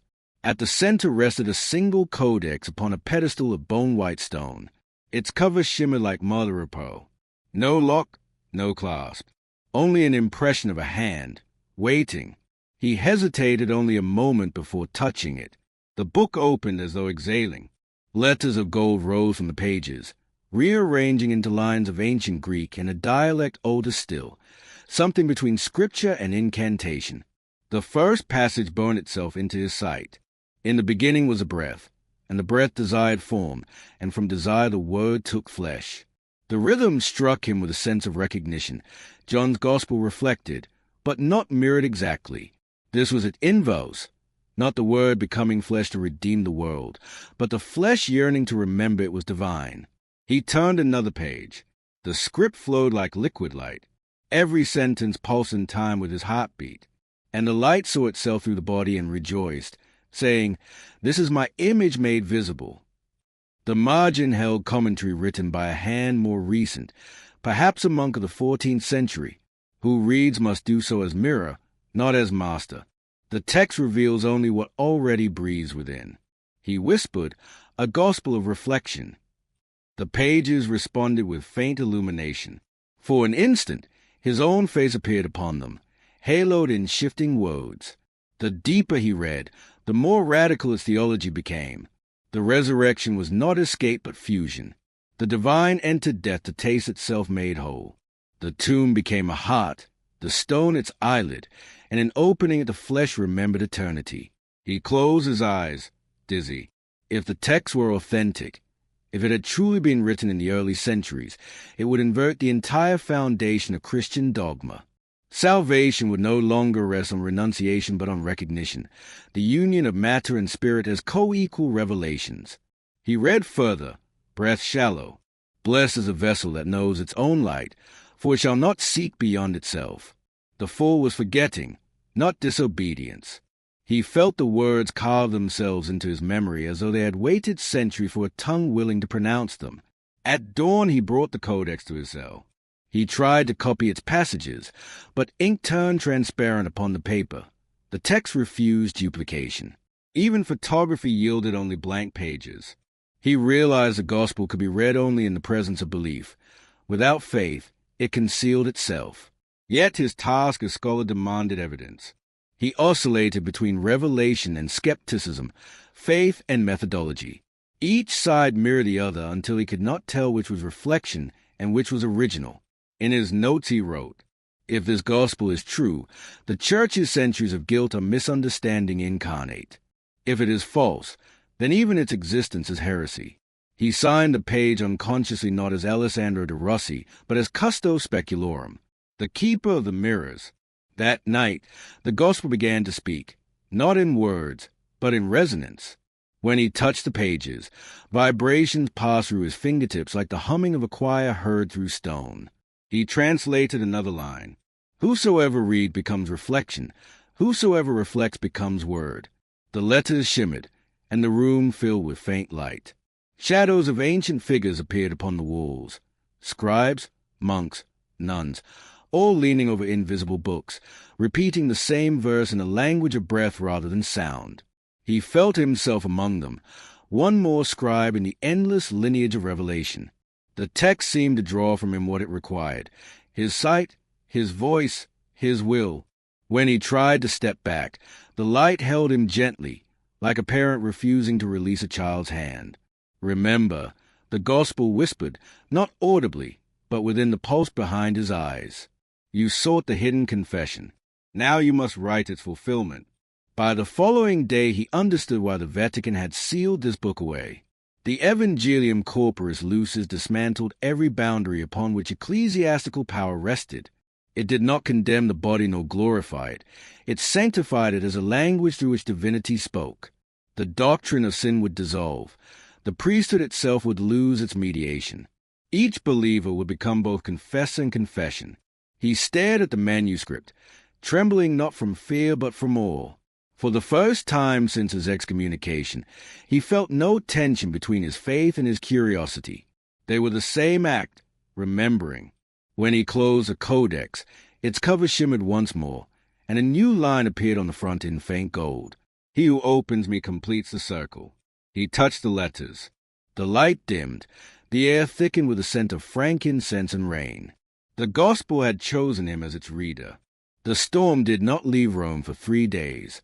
Lightning traced the domes and obelisks as if writing in the sky the script Alessandro could no longer reproduce on paper. Each thunderclap seemed to answer the heartbeat of the codex upon his desk. He no longer questioned how parchment could pulse. He only listened. Every morning he woke before dawn and stood at his narrow window, watching the city glow dimly beneath the rain. The bells of St. Peter's Tower rang unevenly, their tones overlapping in dissonant chords. To him, they sounded like verses. He no longer kept track of the hours. His meals arrived untouched outside his door. The gospel had become his sustenance. He opened the book again and felt warmth radiate up his arms. The letters rearranged themselves, forming new lines that had not been there before. They called themselves the exegesis of light, the explanation by which revelation interprets the reader. Every word is a mirror. To read is to be read. The reflection that endures becomes the author. He felt his pulse in the page. He whispered the line aloud, and the ink responded by brightening, as though acknowledging completion. The room itself began to change. Walls once cold and blank now shimmered with faint translucence. Through them he could see outlines of the Vatican's corridors, the shadows of archivists moving beyond, unaware that they were being watched through a living membrane. He reached toward the wall. His hand passed through the stone as though through water. He pulled it back, unafraid but trembling with wonder. The gospel was dissolving not only time but matter. What was once sacred space had become a reflection chamber. He began to take notes again, not translations, for the text refused that, but observations, fragments of comprehension. The gospel is not written about Christ but within him. The resurrection was remembrance, not return. To awaken is to reflect. Each note appeared on the page in luminous gold. He realized he no longer used ink. The words came directly from thought to parchment. On the third night, the gospel changed form entirely. Its pages spread outward like wings, hovering above the table. The script projected into the air, lines of radiance weaving through the room, until it seemed he stood inside the text itself. He heard voices layered upon one another, ancient Greek, Aramaic, Latin, even the language of the modern church, all saying the same verse. The word desired itself and became light through the witness of flesh. The phrase resonated until his ribs vibrated. The chamber felt alive, a single heartbeat encompassing him and the gospel both. The smell of ozone filled the air. When the echo subsided, he found the codex close again, its surface smooth as glass. Across its cover a new inscription glowed faintly. Write the reflection. He understood. The gospel had never been complete. It demanded continuation, a new testament inscribed by the one who remembered it. His hand trembled as he brought a blank folio to the desk. The words came without effort, dictated not by thought but by light. He wrote of creation not as command but as yearning, a humanity not as fallen but as incomplete memory. The quill glided faster, recording visions he could neither summon nor resist. Christ emerging from the tomb radiant with recognition, the apostles seeing their own faces in his wounds, the heavens themselves bending inward to gaze upon their reflection in the world of form. Each sentence shimmered briefly before fading into the paper as if absorbed by it. The room pulsed in rhythm with his writing.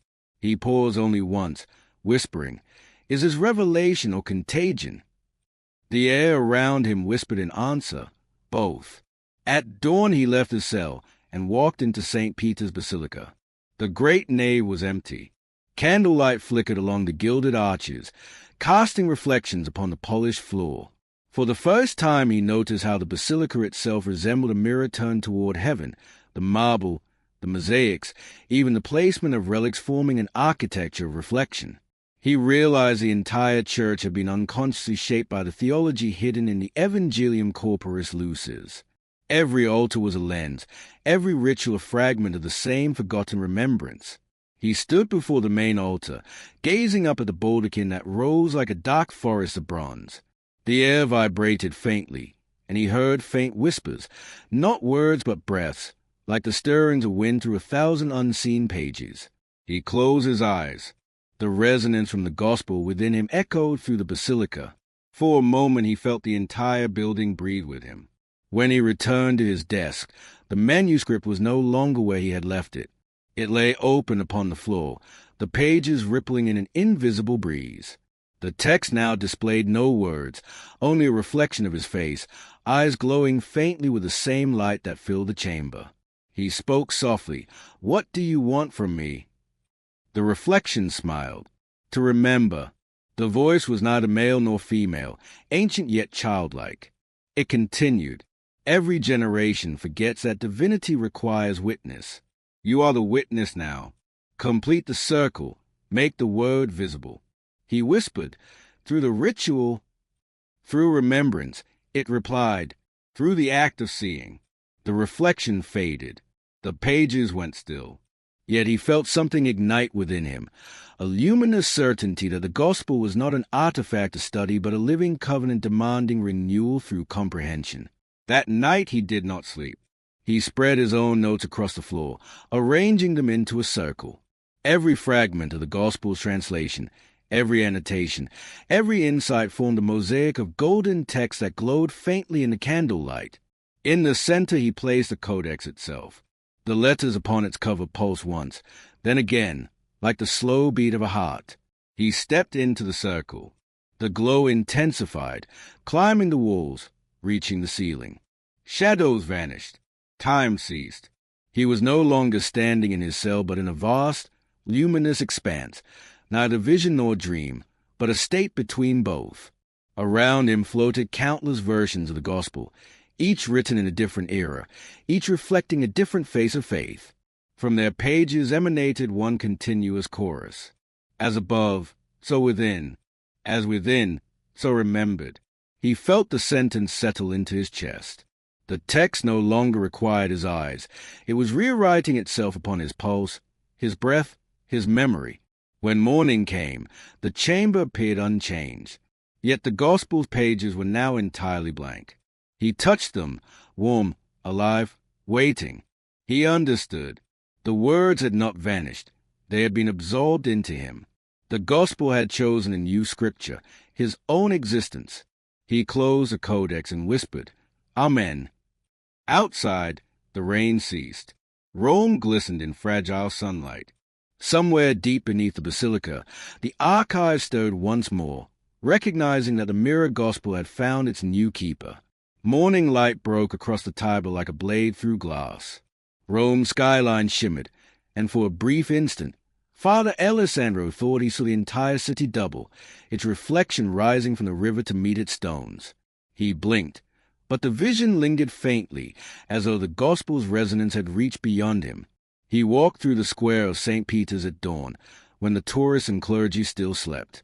The rain had washed the marble clean, leaving the world sharp-edged and unreal. Beneath his steps, the stones seemed to hum. He could feel the rhythm of the gospel pulsing beneath the Vatican itself, echoing upward through foundations that had forgotten they were alive. Every statue, every saint carved into facade and pillar, glimmered faintly as if their eyes had been polished anew. For a moment, he thought they followed him. He whispered, Is this a reflection awakening? The wind stirred, and the sound of his voice returned from every surface, not echo, but response. Yes, it seemed to say, carried through 1,000 silent mouths of marble. In the days that followed, his solitude deepened. He no longer saw the guards or the other archivists. Even the courtyards appeared deserted, as if the city itself withdrew from his path. At times he wondered if they were still there, invisible, or if he had crossed into a version of Rome that existed only within the Gospel's unfolding. The mirrors of his chamber now refused to reflect his face.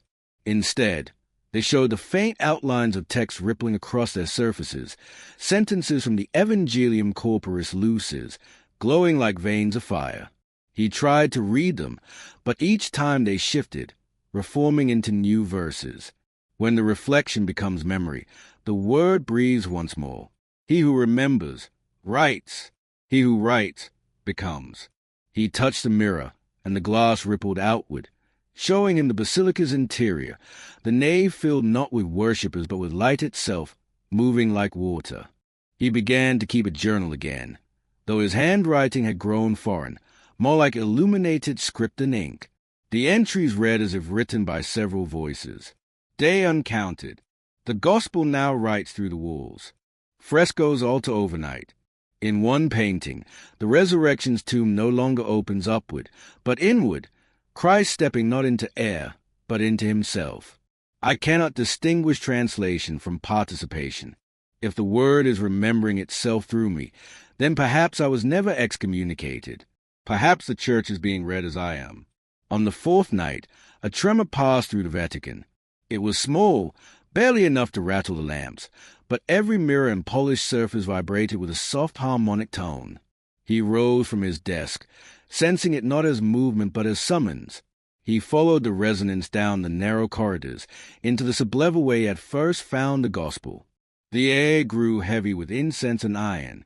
When he reached the marble door, it was already open, glowing faintly. Inside, the chamber no longer resembled the lantern of alabaster he remembered.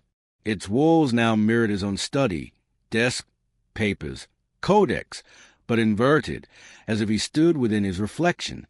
Across from him, at an identical desk, sat himself. The other Alessandro looked up, calm, composed, eyes radiant with quiet understanding. "You've come far," the reflection said. Its voice was not echo but speech. "You have read yourself into existence." "Is this a final revelation?" he asked. The reflection smiled. "There is no finality, only recurrence. Every word seeks flesh. Every reader becomes the next scripture." "Then the gospel isn't history, it's process." "Yes, the divine is not remembered by worship but by recognition. You have seen, therefore you are seen." The mirrored figure rose. Light gathered around its outline, coalescing until it became indistinguishable from the room itself. The gospel on the desk opened by itself, its pages fluttering with unseen wind.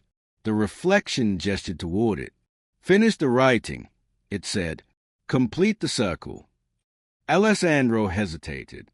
"With what words?" "With your existence," replied the reflection. "The gospel ends when you cease to doubt that it was always you." He reached for the book. Its pages were blank. His fingertips brushed the surface, and a pulse ran up his arm, through his chest, into his sight. The chamber filled with light, not blinding but infinite, every atom a syllable of the same unspoken word. When the radiance faded, he stood alone again. The mirror no longer showed him his double, but the basilica above, priests moving like shadows, the choir rehearsing distant hymns. Yet their song was different now. The melody twisted subtly, harmonies reversed, forming phrases that echoed the gospel's own verses. He realized the transformation had already begun. The Vatican itself was becoming reflective. He left the sublevel and climbed the stairway toward daylight. The frescoes along the walls shimmered faintly. Saints once painted in static postures now seemed caught mid-motion, turning toward unseen light. In one depiction, the Virgin's eyes glowed faintly gold, as though awakening from centuries of stillness. He reached the nave. Morning Mass had begun, but none of the gathered clergy noticed as motes of light drifted from the air, settling upon their vestments, their skin. The gospel's resonance was spreading, slow, invisible, contagious. He watched in silence. For a moment, the priest raising the chalice seemed illuminated from within, the wine gleaming like liquid dawn.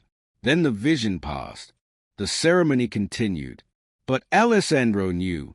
The reflection had left the chamber. The mirror had opened into the world. That evening, he sat by his window and looked over the rooftops of Rome.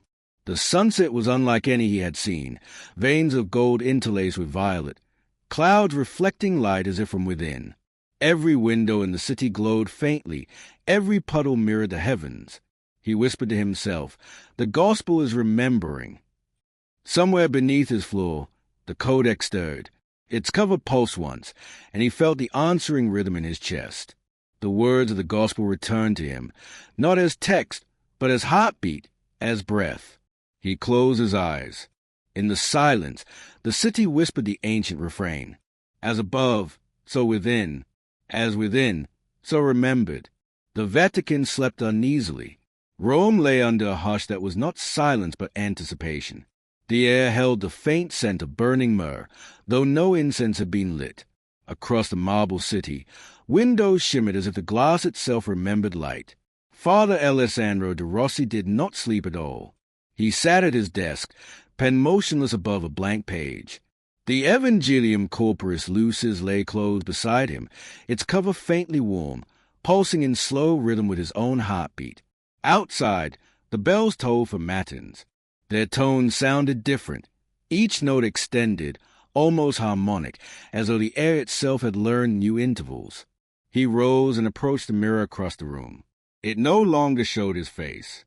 Within its surface, he saw the city reflected in impossible detail. Every dome and cloister, every alleyway, every candle flickering behind stained glass. And within each reflection, faint lines of golden text drifted like dust motes, the living script of the gospel rewriting the world. He whispered the opening line of the mirror gospel. In the beginning was a breath, and the breath desired form. The reflection rippled. Rome within the glass breathed. The mirror's surface curved outward, spilling light into the chamber. He stepped closer until his shadow fused with its glow. The boundary gave way, one more veil dissolving between image and substance. When his hand passed through the surface, he felt warmth like sunlight on water. Then resistance vanished, and he stepped forward. He stood now inside reflection. The world of glass surrounded him. Rome turned inward, every structure reversed, luminous, breathing.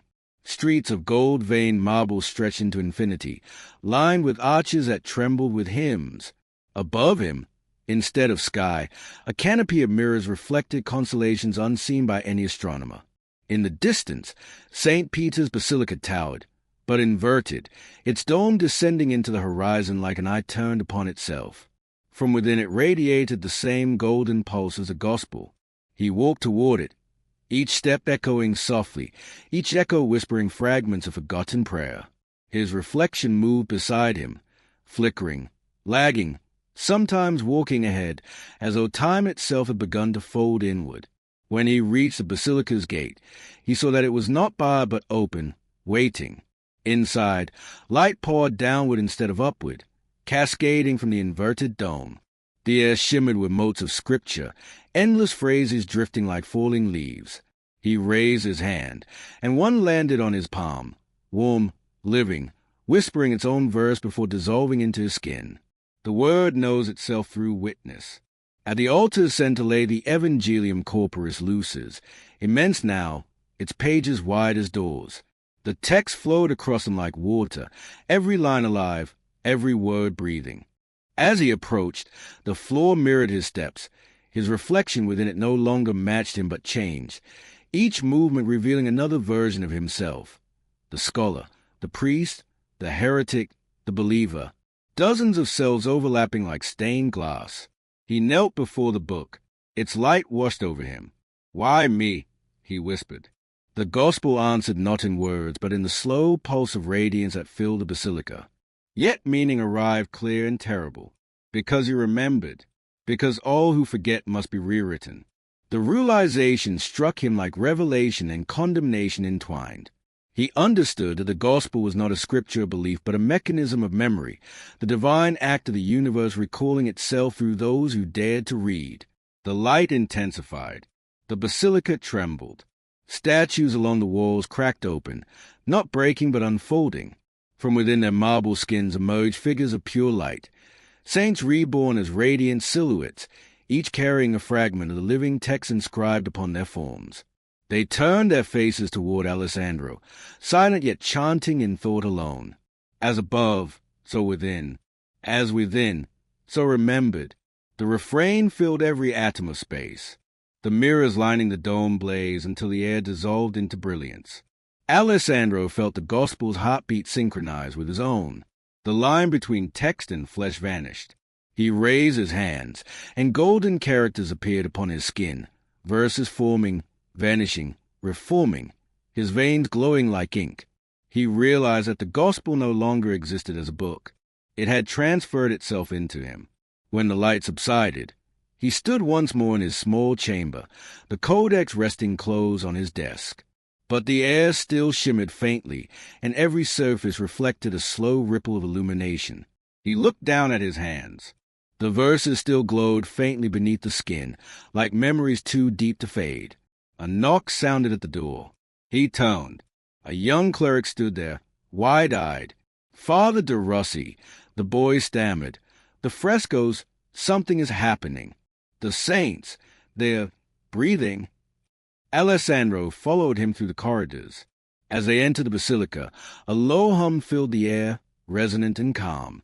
The congregation stood frozen, gazing upward. On the ceiling, the painted figures shimmered with life, their colors shifting as if lit from within. Each face smiled, not in joy, but in recognition. The priest at the altar dropped the chalice in awe. Wine spilled across the marble floor, glowing briefly before fading into light. Alessandro whispered, "It's begun." That night, Rome glowed faintly under the stars. The city's windows reflected not lamps or torches, but something deeper, light rising from within stone, from water, from breath. Pilgrims arriving at dawn would swear that they saw halos drifting above the rooftops, that the Tiber itself carried reflections of the heavens unseen by any astronomer. Alessandro stood at his window, watching, unafraid. He understood that the gospel had never been about possession or power. It was remembrance, creation remembering itself, through any who would read. Behind him, the codex lay silent. Its cover had changed once more. Where once had been carved Evangelium Corporis Lucis, a new inscription now glowed softly. De Rossi Evangelium Viventum, the living gospel. He closed his eyes.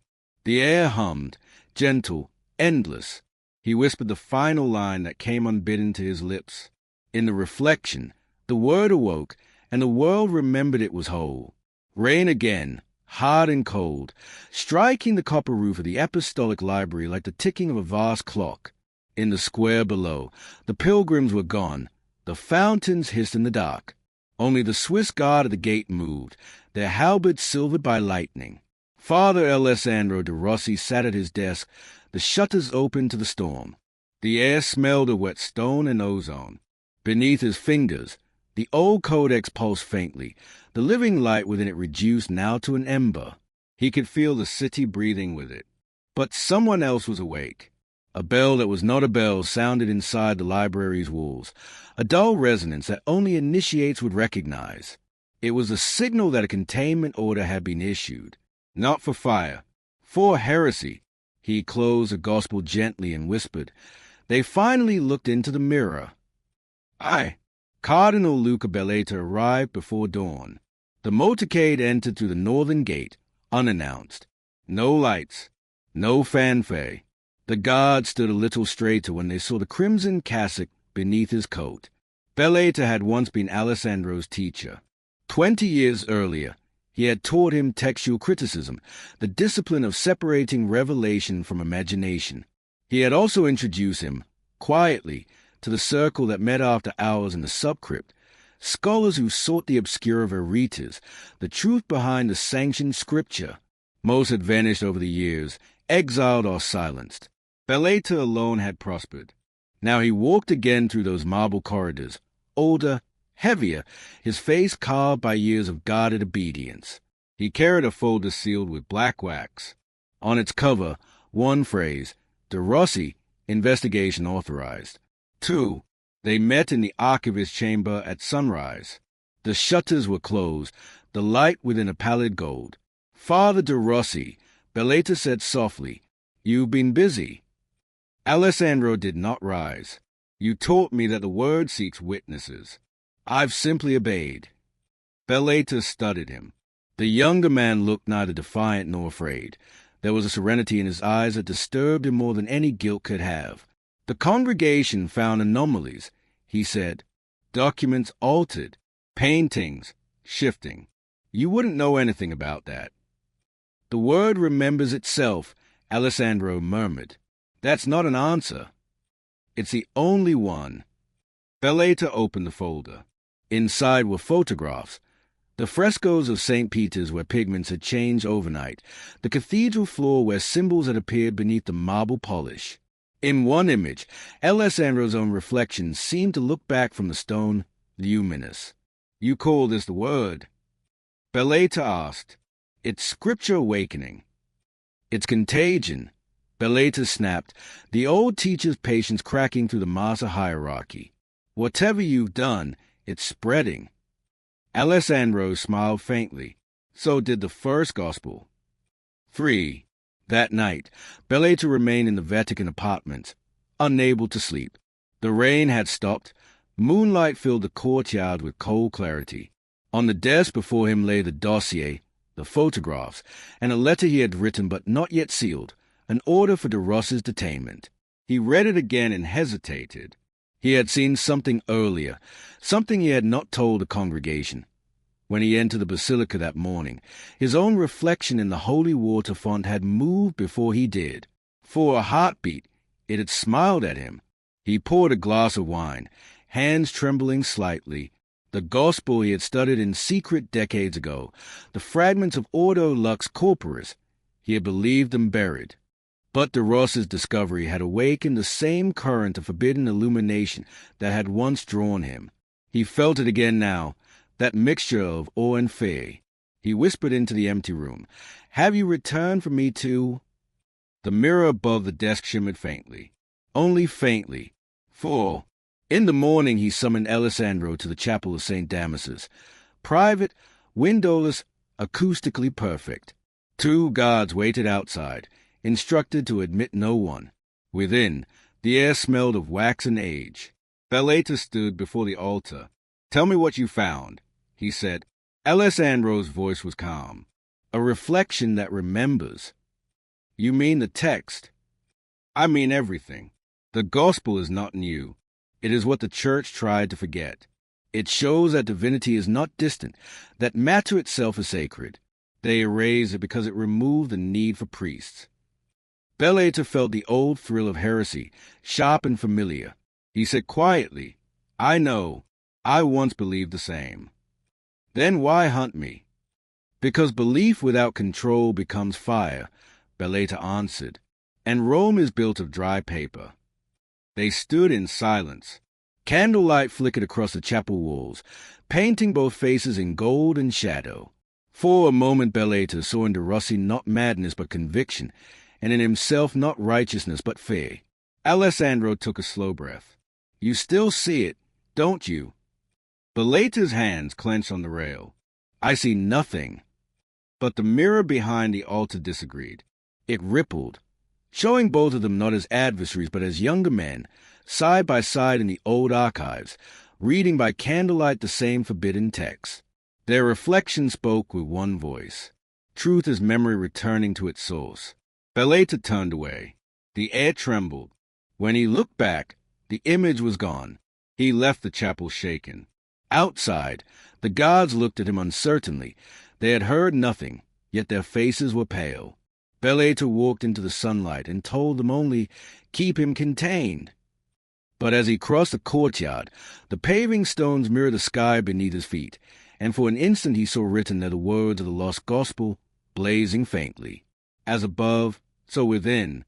He quickened his pace, clutching the folder as if it could anchor him to reality. Somewhere behind him, deep within the walls, a heartbeat answered, slow, patient, luminous. The Vatican morning was bright but brittle. The storm had scoured the sky clean, leaving the domes gleaming like glass under the October sun. In the courtyards, the guards moved quietly, eyes averted, as if the marble itself were listening. Cardinal Belater had not slept. He moved through the apostolic palace like a man retracing his own shadow, every door, every echo familiar, yet changed. Beneath his calm exterior, something within him was beginning to fracture. He told himself it was exhaustion, but when he passed the bronze doors of the archives, he heard faint whispers drifting from behind the stone, words in a language older than Latin, rhythmic, breathing. And somewhere deep inside, a part of him answered. The congregation convened that afternoon in a vaulted chamber beneath the secretariat. 5 cardinals and 2 monsignors sat at the long table, the air thick with the scent of parchment and incense. Files lay open before them, de Rossi's name repeated on every page. Belater presented his report. He spoke evenly, describing the anomalies observed, the frescoes' inexplicable changes, the codex that seemed to pulse with internal light. His tone was clinical, detached, but as he spoke, he could feel the others watching him with suspicion, as though the contagion he described might be audible in his voice. When he finished, the Secretary of Doctrine closed his folder. "You believe the priest is dangerous?" "Yes," Belater said, "but not in the way you think. His open something he doesn't yet understand." "And you do?" Belater hesitated. "I've studied similar texts. Centuries ago, there were sects within our own orders who believed enlightenment came through the body's remembrance of its divine origin." One of the cardinals frowned. "Heretical nonsense." "Yes," Belater said quietly, "and yet those sects were remarkably persistent. Their writings vanish from every index, yet somehow reappear, copied, hidden, reborn." The room grew still. The secretary's gaze sharpened. "And where did you come across such writings, Eminence?" Belater met his eyes without blinking. "In the same archive you sent de Rossi to study." A silence followed. No one spoke. Then, slowly, the secretary said, "We will authorize containment. The priest will be isolated and questioned, his research confiscated." Belater inclined his head, concealing the tremor in his hands. The session ended, but as he turned to leave, he heard a faint murmur, one of the older cardinals whispering to another. Belater was one of them once, wasn't he? He didn't look back. That night, he descended to the crypt beneath St. John Lateran. The torches flickered along the ancient mosaics, scenes of creation, judgment, and resurrection. His footsteps echoed softly, the sound swallowed by the stone. He reached the sealed door at the end of the passage. The key still fit. He had not been here in 30 years. The chamber beyond was small, circular, lined with mirrors blackened by time. In the center stood a marble lectern, cracked but still bearing the sigil of the Ordo Lux Corporis, a sun within a human silhouette. Bellata knelt before it. His reflection multiplied around him, a circle of silent judges. He spoke aloud, though no one was there to hear. "Forgive me." I taught him to search, but not where to stop. The reflections trembled, faint ripples crossing their dark surfaces. For a moment, he saw himself as he once had been, young, fierce, filled with faith that truth could purify even corruption. Then the image blurred into another, De Rossi standing where he now knelt, holding the living gospel. Bellata whispered, "What have you become?" The reflections answered in a dozen voices, his own, De Rossi's, and others he could not name. What you could not finish. De Rossi waited in his cell, not a prison, but a scholar's confinement. A desk, a cot, a single candle. He was calm. The walls themselves seemed to hum faintly, as though the gospel's rhythm pulsed through stone and air alike. He had stopped resisting. He knew Bellata would come. When the door finally opened, the cardinal entered alone. He looked tired, his face pale beneath the crimson biretta. "You should have burned it," Bellata said quietly. "Would you have?" Alessandro asked. Bellata closed the door behind him. "I once believed the word could survive corruption, that truth would rise even through the church's silence. But I was wrong. You've awakened something that doesn't belong to us." Alessandro smiled faintly. "Nothing ever did." He rose, stepping closer until their shadows touched. "You remember the old teachings, don't you? The Lux Corporis. You told me once that divinity burns through denial." Bellata's jaw tightened. "That was before I understood the cost." "And what is the cost?" "Everything we are." "Then let it be spent," Alessandro whispered. "The gospel remembers itself now. We were only mirrors." For the candle between them flared suddenly, its flame elongating into a thin column of gold. Bellata stepped back, startled. The light bent, curving upward, forming faint symbols in the air. The chamber's walls vibrated. The mortar dust fell like ash. "Stop this," Bellata said. "You're letting it in." Alessandro's eyes reflected the same light. "It's already here." The flame split into 7 smaller tongues, circling the room like orbiting stars. In each, Bellata saw scenes, the Vatican archives alive with moving script, the city's statues turning their gaze toward the horizon, the frescoes shifting under unseen hands. And beneath it all, a heartbeat, vast and slow, echoing like the pulse of the world itself. Bellata fell to his knees. "What do you want from me?" The light answered, speaking through De Rossi's calm voice. "Witness." For a long moment, nothing moved. Then the lights folded inward and vanished, leaving only smoke. De Rossi sat again, breathing evenly. "You see now why it cannot be undone." Bellata rose shakily. "No, you've mistaken reflection for revelation. The church will stop this." De Rossi tilted his head. "Can it stop its own memory?" Bellata said nothing. He left the cell without another word. Later, alone in his chambers, Bellata poured wine but did not drink. The candlelight bent strangely, the air shimmered. He approached the mirror above the desk, the same one that had rippled before. This time, the reflection was not his own. It was De Rossi's, serene, eyes luminous. The reflection spoke first. "You can still join me." Bellata gripped the edge of the table. "This is madness." "No, this is what faith becomes when it remembers its source." The image extended a hand toward him. Light spilled from the glass, warm, almost gentle. For one heartbeat, Bellata nearly reached back. Then he stepped away, shattering the spell. The mirror stilled, showing only his own face, older, frightened, uncertain. He whispered, "You won't have me." But as he turned, he saw faint words glowing upon the wall. verses forming themselves in gold dust, the gospel rewriting even the air. No one escaped reflection. The next day broke beneath a sky the color of ash. Bells tolled across Rome, but their cadence felt wrong. Each note stretched thin, as if time itself resisted the call. The Vatican moved quietly, the courtyards emptying before dawn. No one wanted to meet anyone's eyes. Word of de Rossi's confinement had spread, though no one dared speak it aloud. Bellata walked the corridors like a ghost still pretending to be flesh. Every doorway, every arch seemed subtly altered, as though the architecture had learned to listen. He passed frescoes that should have been fixed in stone, yet in their pigments the saints blinked, their gazes shifting toward him. They knew his name. They had always known. He tried not to look at them. He failed. The scent of wax and ancient paper followed him into the archives. Light streamed through high windows, cutting through the dust like revelation through memory. He found himself drawn back to the locks of level beneath the main library, a place he had not entered since youth, when he and other initiates of the Lux Corporis had met in candlelight to debate the nature of divine flesh. The seal on the gate was broken.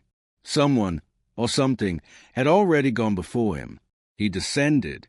The air grew colder with each step. The torches along the stair flickered as if remembering their old purpose. At the bottom, the vault waited, unchanged and yet transformed. The mirrors that lined its circular walls were no longer blackened. They gleamed, alive with a faint inner radiance. Bellata could see movement within them. Not his reflection, but fragments of other times. A candlelit study. A younger man in Jesuit robes. Alessandro de Rossi, kneeling before the open codex. "Show me," Bellata whispered, unsure to whom he spoke. The mirror nearest him rippled, revealing another scene. Himself, decades younger, standing beside three others. The old brethren of the order, faces long dead. They were reading the same forbidden gospel, the same symbols of flesh and light. "Do you remember?" a voice said from behind him. He turned sharply. De Rossi stood at the archway, unguarded, calm, as if he had simply walked out of captivity. The light from the mirrors shimmered across his skin, making him seem translucent, half man, half scripture. Bellata's hand went instinctively to the cross at his chest. "You shouldn't be here." "And yet," de Rossi said softly, "I am, just as you once were." Bellata's pulse quickened. "You broke your seal." "Did I?" De Rossi stepped closer, the echoes of his footsteps forming a rhythm that matched Bellata's heartbeat. Perhaps the seal broke itself. The cardinal tried to steady his voice. "You think you've awakened truth. All you've done is invite madness." "Madness," de Rossi repeated, almost kindly. "Do you call revelation madness because it refuses to kneel?" Bellata stared at him, and for the first time saw not heresy but clarity in the man's eyes, clarity so complete it frightened him more than sin ever could. The mirrors brightened. Within their depths, reflections began to move independently of their owners. Bellata saw himself standing beside de Rossi, the two of them turning the same page of the gospel, both illuminated by its impossible light. The reflection spoke in their combined voice. "You never left the order. You only forgot." Bellata stepped back. "Enough!" But the mirrors disobeyed. The reflected Bellata reached out, pressing his hand against the glass from the other side. The surface rippled like water. A single line of text appeared where his palm met its twin. Every denial is a prayer in disguise. De Rossi watched, silent, reverent. "It's giving you back what you tried to bury." "Stop this," Bellata hissed. "You don't understand what you're awakening." "I understand perfectly," de Rossi said. "You wanted this once. You taught me the first verse of the Mirror Gospel." Bellata's throat tightened. He remembered. The night of their initiation, the flicker of candles, the oath whispered over forbidden scripture. In reflection, all becomes one. He had been the one to speak it aloud. He turned away. That was folly. "It was faith," de Rossi corrected. The mirrors pulsed brighter, their surfaces swirling like liquid gold. The reflections no longer resembled men at all, but streams of light intertwining, twisting into shapes that defied comprehension. Every reflection of Beleta's face began to speak, overlapping, echoing his own voice. You believed once, they said. You sought the flesh of the word. You tasted truth and called it sin. Beleta covered his ears, but the sound came from within. He stumbled, knees striking marble. Why me? He cried. Why now? De Rossi knelt beside him. Because you carried the seed of remembrance.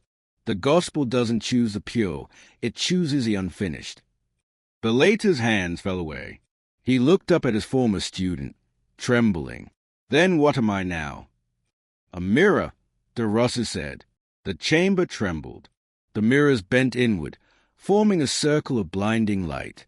From their surfaces rose whispers, chants, sighs, all the prayers ever silenced by the church. The walls dissolved. Beleta saw Rome spread out below him, luminous, alive, its streets filled with reflections walking alongside the living. The Tiber glowed like a vein of molten gold. He tried to breathe, but the air was thick with meaning. De Rossi reached out, placing a hand on his shoulder. You see? This is not destruction. It's remembrance. Beleta's vision blurred. The world flickered between light and form, past and present, flesh and scripture. He saw himself as a boy, as a priest, as a scholar, as a ghost of all three. And through it all, one truth pulsed steady and calm. The word he had tried to master had never been his to command. The mirrors shattered silently. Fragments hovered in the air, each reflecting a different scene, a cathedral filled with light, an empty cell, a codex closing itself. Then they dissolved into dust. Beleta found himself kneeling alone in the dark vault. The torches had gone out. The only light came from the thin, golden script now etched across his palms, verses that moved like veins of fire beneath his skin. He rose slowly. His voice, when it came, was quiet and unfamiliar. I remember. Above him, somewhere distant, the bells began to toll again. Not for Vespers, for awakening. The bells of Rome did not stop.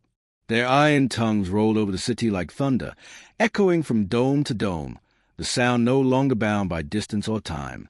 Each chime seemed to arrive a heartbeat late, as though the world itself was struggling to catch up to what had already begun. In the Vatican courtyards, guards crossed themselves without knowing why.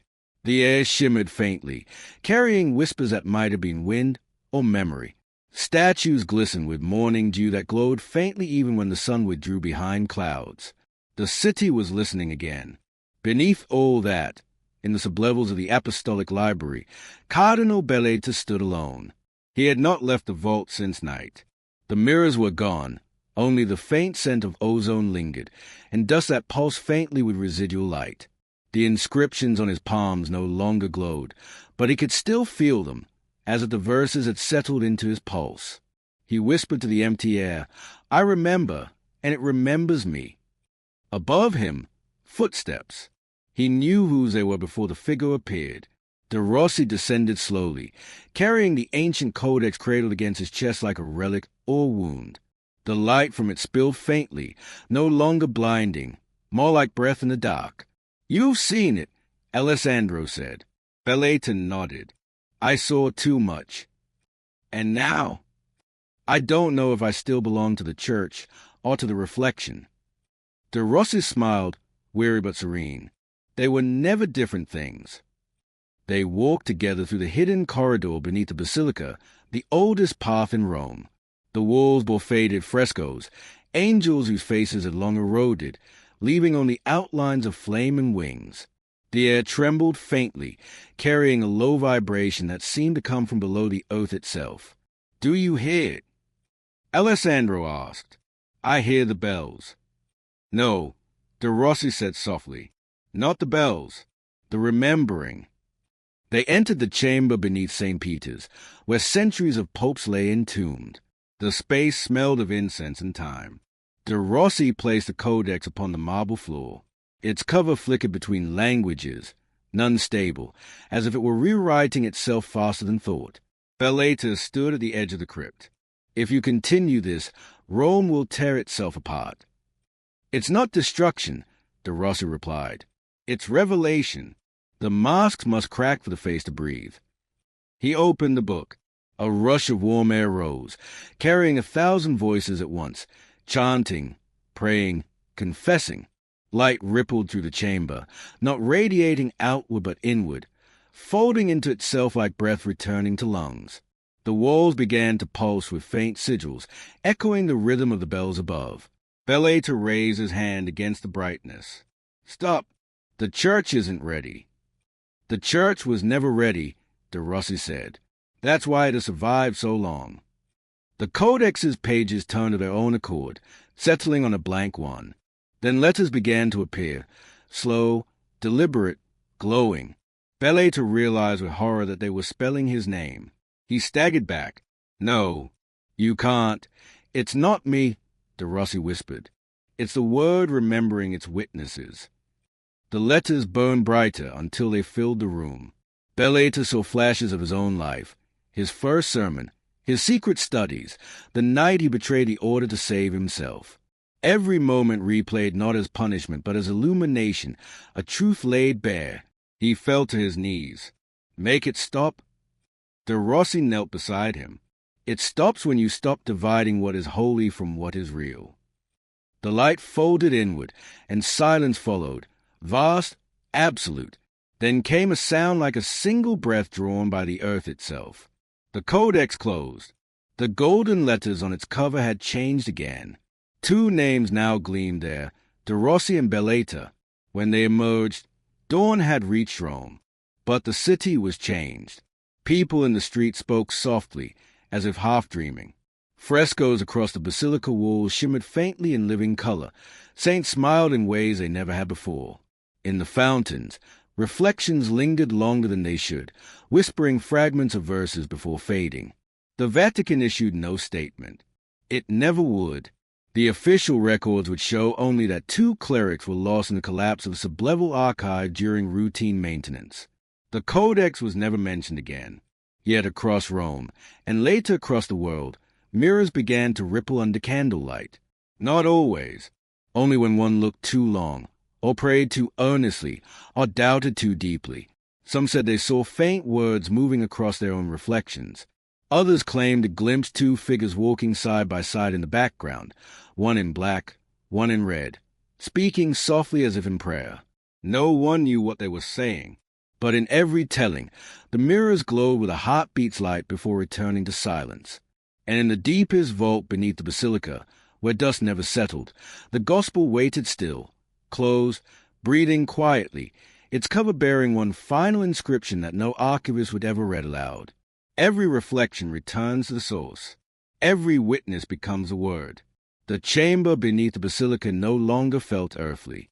When Alessandro descended into it, he sensed the air tighten around him, as if the stones themselves had begun to breathe in unison with his heart.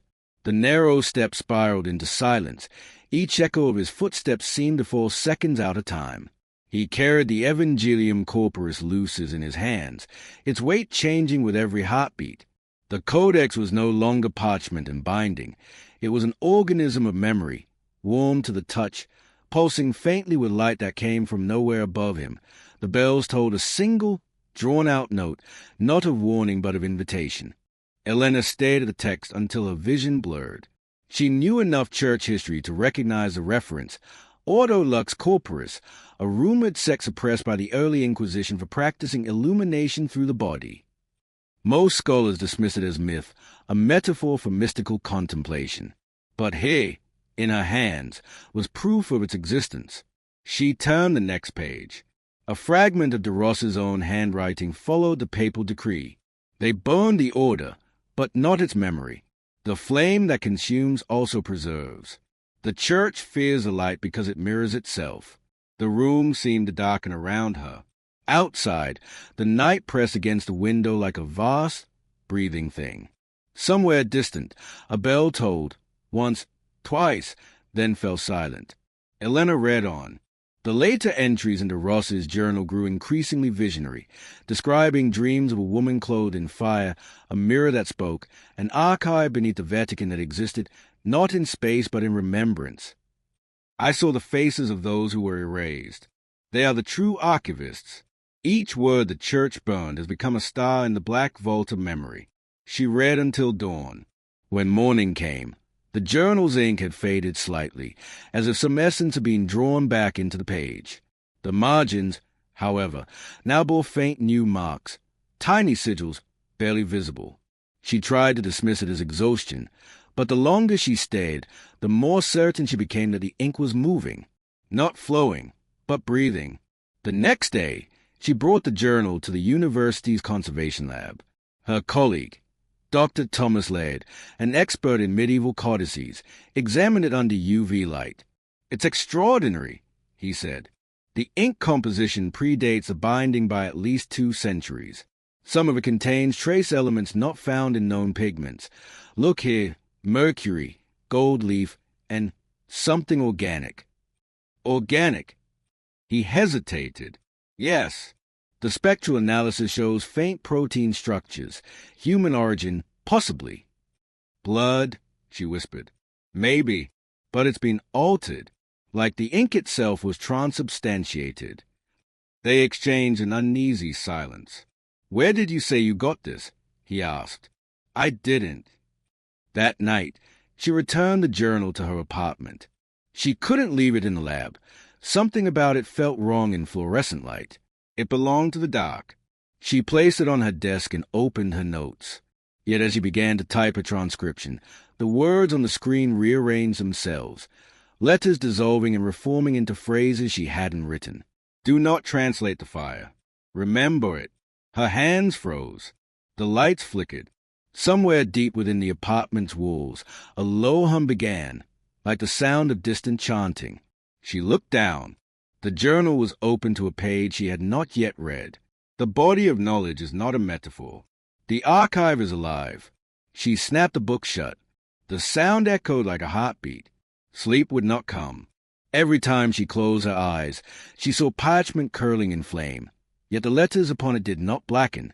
They lifted into the air as luminous ash, forming spirals like constellations. In one dream, she saw a man kneeling in an infernal glow, whispering to a woman whose face was both radiant and sorrowful. When she awoke, she knew their names without having heard them, Alessandro and Livia. The next morning, she returned to the journal, unable to resist. The final entry was undated. The handwriting shook with exhaustion. "If you have found this, you are already part of the memory. Do not look for me. I am the flame that forgot itself to become word." At the bottom of the page, a line appeared, one she was certain had not been there before. In the beginning, there was not the word, but the whisper. She traced the word with her finger. Outside, the wind rose. The air shimmered faintly, and for a moment, she thought she saw a reflection in the window, only it was not her. The eyes that stared back were older, wiser, and burning softly from within. The journal fell open again of its own accord. A loose page slipped free, drifting to the floor. On it, written in faint, fading ink, was a single question. Who writes whom? Elena bent to pick it up, but when her hand touched the paper, the words vanished. In their place, faintly, another line emerged. Fiat memoria. She whispered it aloud. The room seemed to exhale. The lamp flickered once, then steadied.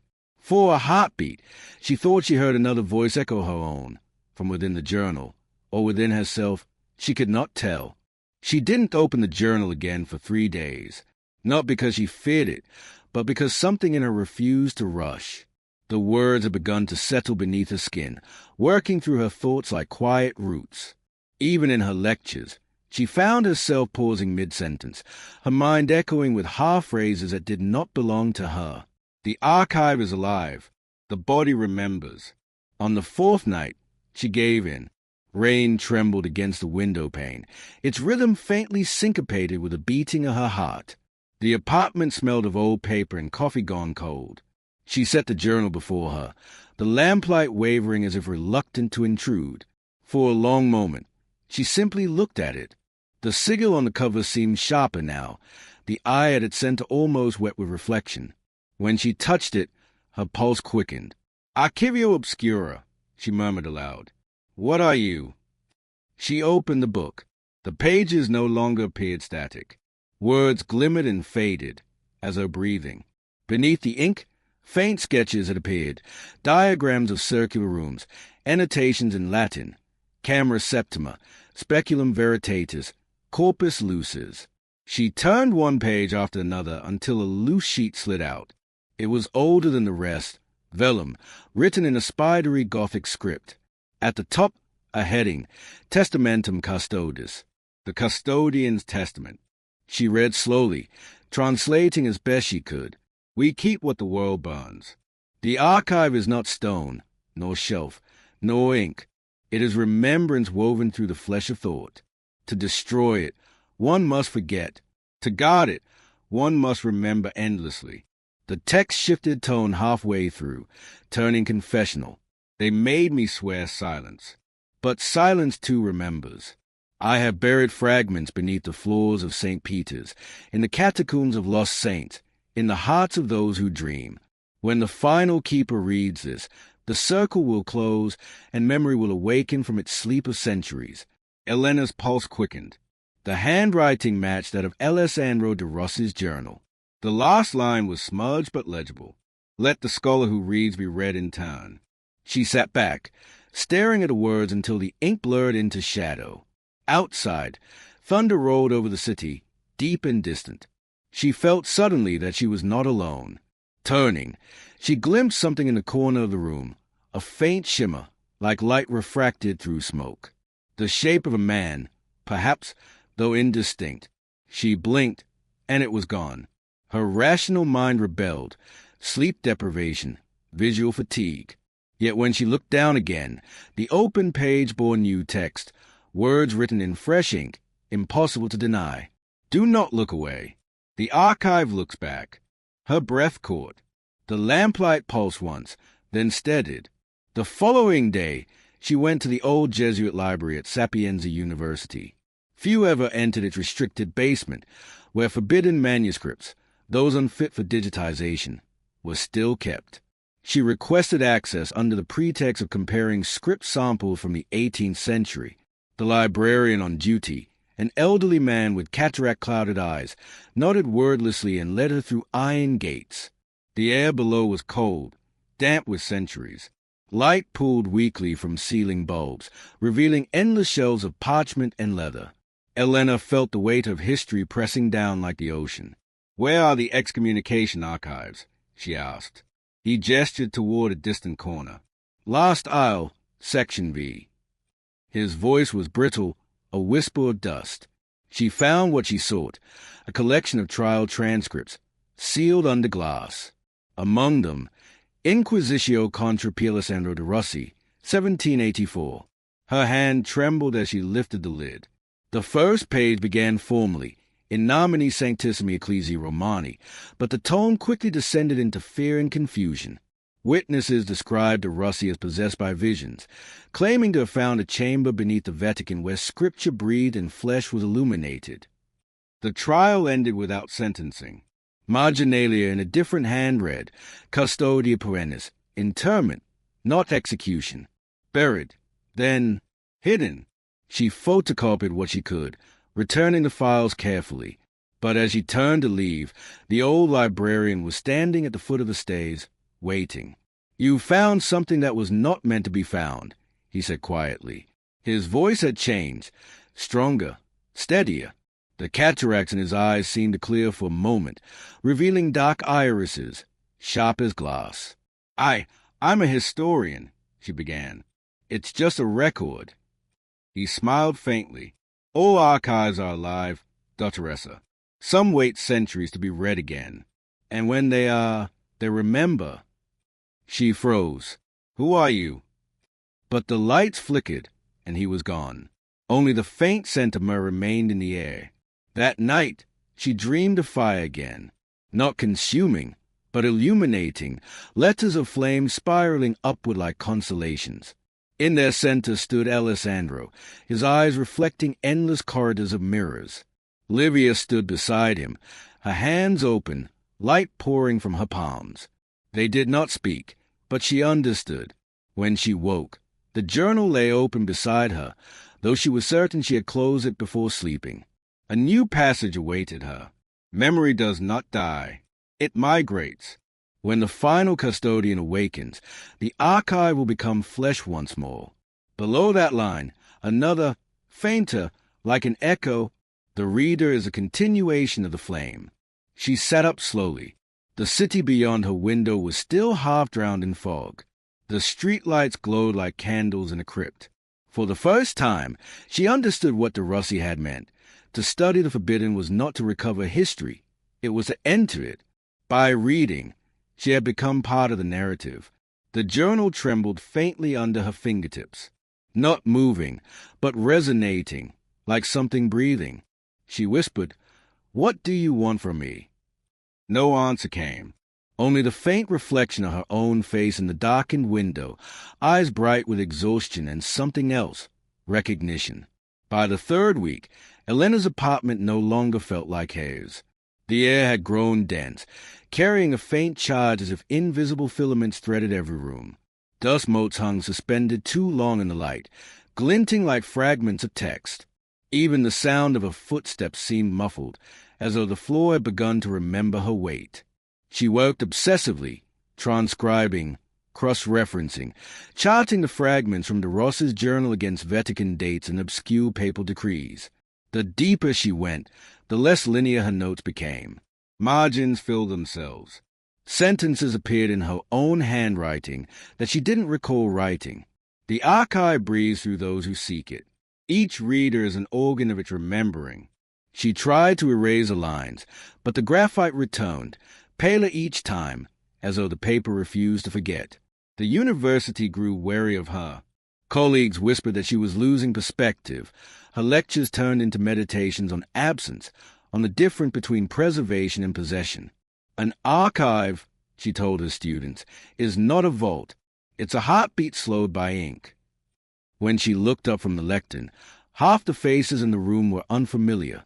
Some wore clothes out of another century. None of them blinked. That night she visited the library again, needing proof that the world outside the journal still obeyed normal rules. She found the basement unlit. The gate hung open. Her footsteps echoed down the corridor until they merged another rhythm, breathing. Not hers. A whisper drifted through the dark. "Remember." She froze. The voice seemed to come from every direction. "Who's there?" A single bulb flared overhead. The shelves were empty. Only the central table remained, and on it lay the journal, though she had locked it in her apartment that morning. Its cover gleamed like an open eye. She reached for it, but the moment her fingers brushed the leather, the room changed. The shelves extended outward into impossible distance, curving upward until they formed a dome of text. Each volume hummed softly, vibrating with breath. In their murmuring she heard her own name. She fled, the journal clutched against her chest. Back home, she bolted the door and collapsed by the window.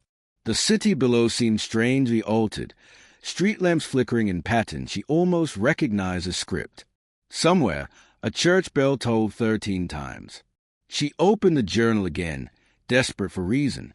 Inside, the handwriting had changed. It was hers. Elena Verano, custodian of the final reflection. The archive requires a witness. Record what you see. Her pulse quickened. "This isn't real," she whispered. The next line appeared as she watched. "Reality is a form of memory. You are being remembered." A gust of wind rattled the panes. The lights dimmed. For a heartbeat, she saw a reflection in the glass multiply, rows of herself stretching into darkness, each one slightly different, each holding a book that glowed faintly. When the light returned, she was alone. But the apartment no longer seemed solid. The walls shimmered with faint writing, invisible until she moved. She traced one line with her fingertip. To burn the word is to make it breathe. The phrase pulsed once, as if alive. Sleep became impossible. She spent her nights listening to the faint hum rising from the journal, a tone just beyond hearing that synchronized with her heartbeat. The boundaries of language began to blur. Ordinary words on her phone, her research papers, even street signs, rearranged themselves into fragments of the same hidden gospel. By the end of the month, she stopped leaving the apartment altogether. She wrote continuously, transcribing the shifting phrases, unsure whether she was documenting or creating them. One evening, she noticed a handwriting on the newest page didn't match Hayes or DeRoss's. It was finer, precise, and carried the faint scent of smoke. We are nearly complete. When the circle closes, there will be no forgetting. Her breath caught. "Who are you?" she whispered. The answer came not in sound, but in the trembling of the light bulb above her. "We are what remains when truth refuses to die." The final night began without warning. A storm gathered over the city, low and blue-white, thunder pulsing like the heartbeat of some buried creature. The power failed. Candlelight revealed the walls crawling with reflections, letters twisting like silver veins. She stood in the center of the room, journal open in her hands. Every page shone with pale fire. Archivio obscura, the living memory of all that was denied. She understood then that the book was not an object but an invitation. Each reader completed it. Each reader became its vessel. Wind tore through the apartment, scattering papers that refused to fall. They hung in the air like stars. Through them, she saw faint silhouettes, monks, scholars, heretics, saints, all reading, all being read. And among them, a familiar figure turned toward her. Alessandro de Rossi, eyes filled with light that was not light. "It is your tone," he said. The pages ignited, not burning, but transforming into luminous dust that spiraled around her like a halo. She felt weightless, her thought dissolving into thousands of voices whispering the same word. Remember. The storm outside subsided. When morning came, the apartment was empty. Only the journal remained on the desk, closed, its cover cool to the touch. A new line was etched into the leather. Fiat Memoria. Weeks later, no one could say precisely when Dr. Elena Verano disappeared. Her students assumed she'd taken leave. The university received a resignation letter typed with flawless calm. Only the caretaker who emptied her office noticed a faint smell of ozone and the thin trail of ash leading from her desk to the window. Inside the locked drawer, they found a small parcel addressed with no return name. The handwriting was unfamiliar, angled, patient. The label read only, Archivio Obscura. The package was sent, as her instructions dictated, to the Vatican's historical secretariat. They had waited 3 months before anyone dared open it.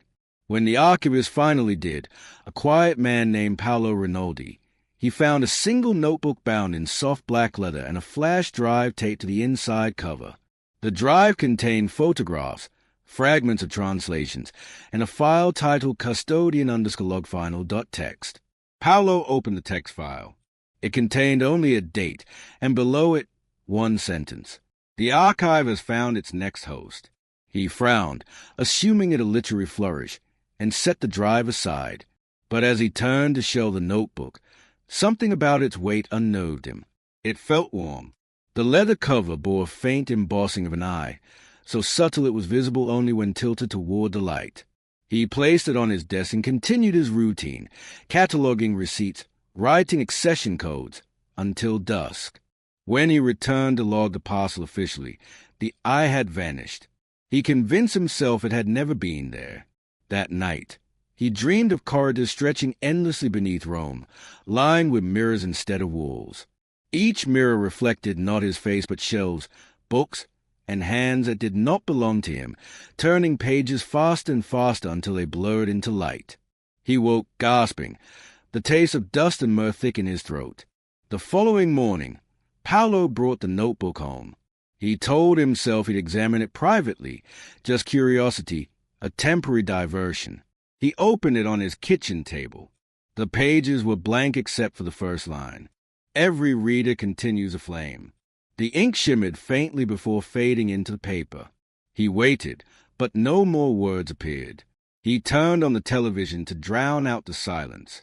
The news anchor's voice distorted, looping the same phrase, Fiat Memoria, until he shut it off. Outside, thunder rolled low across the horizon. He wrote a note to himself in the margin, possible ink reaction, photoluminous. But when he looked back, his handwriting had altered, thinner, almost clerical. The line beneath it read, "It begins with transcription." It ends with reflection. Over the next days, Paolo noticed subtle changes. Dust arranged itself into spirals on his desk. The digital clock in his office blinked numbers that did not exist. Colleagues greeted him as though they had already spoken earlier that morning. He began misplacing hours. He returned to the notebook each night, finding new passages scrawled across pages he swore were empty the evening before. The flesh forgets, but paper remembers. We wrote in silence because silence endures. The entries alternated between two voices, one formal, almost ecclesiastical, the other intimate, urgent.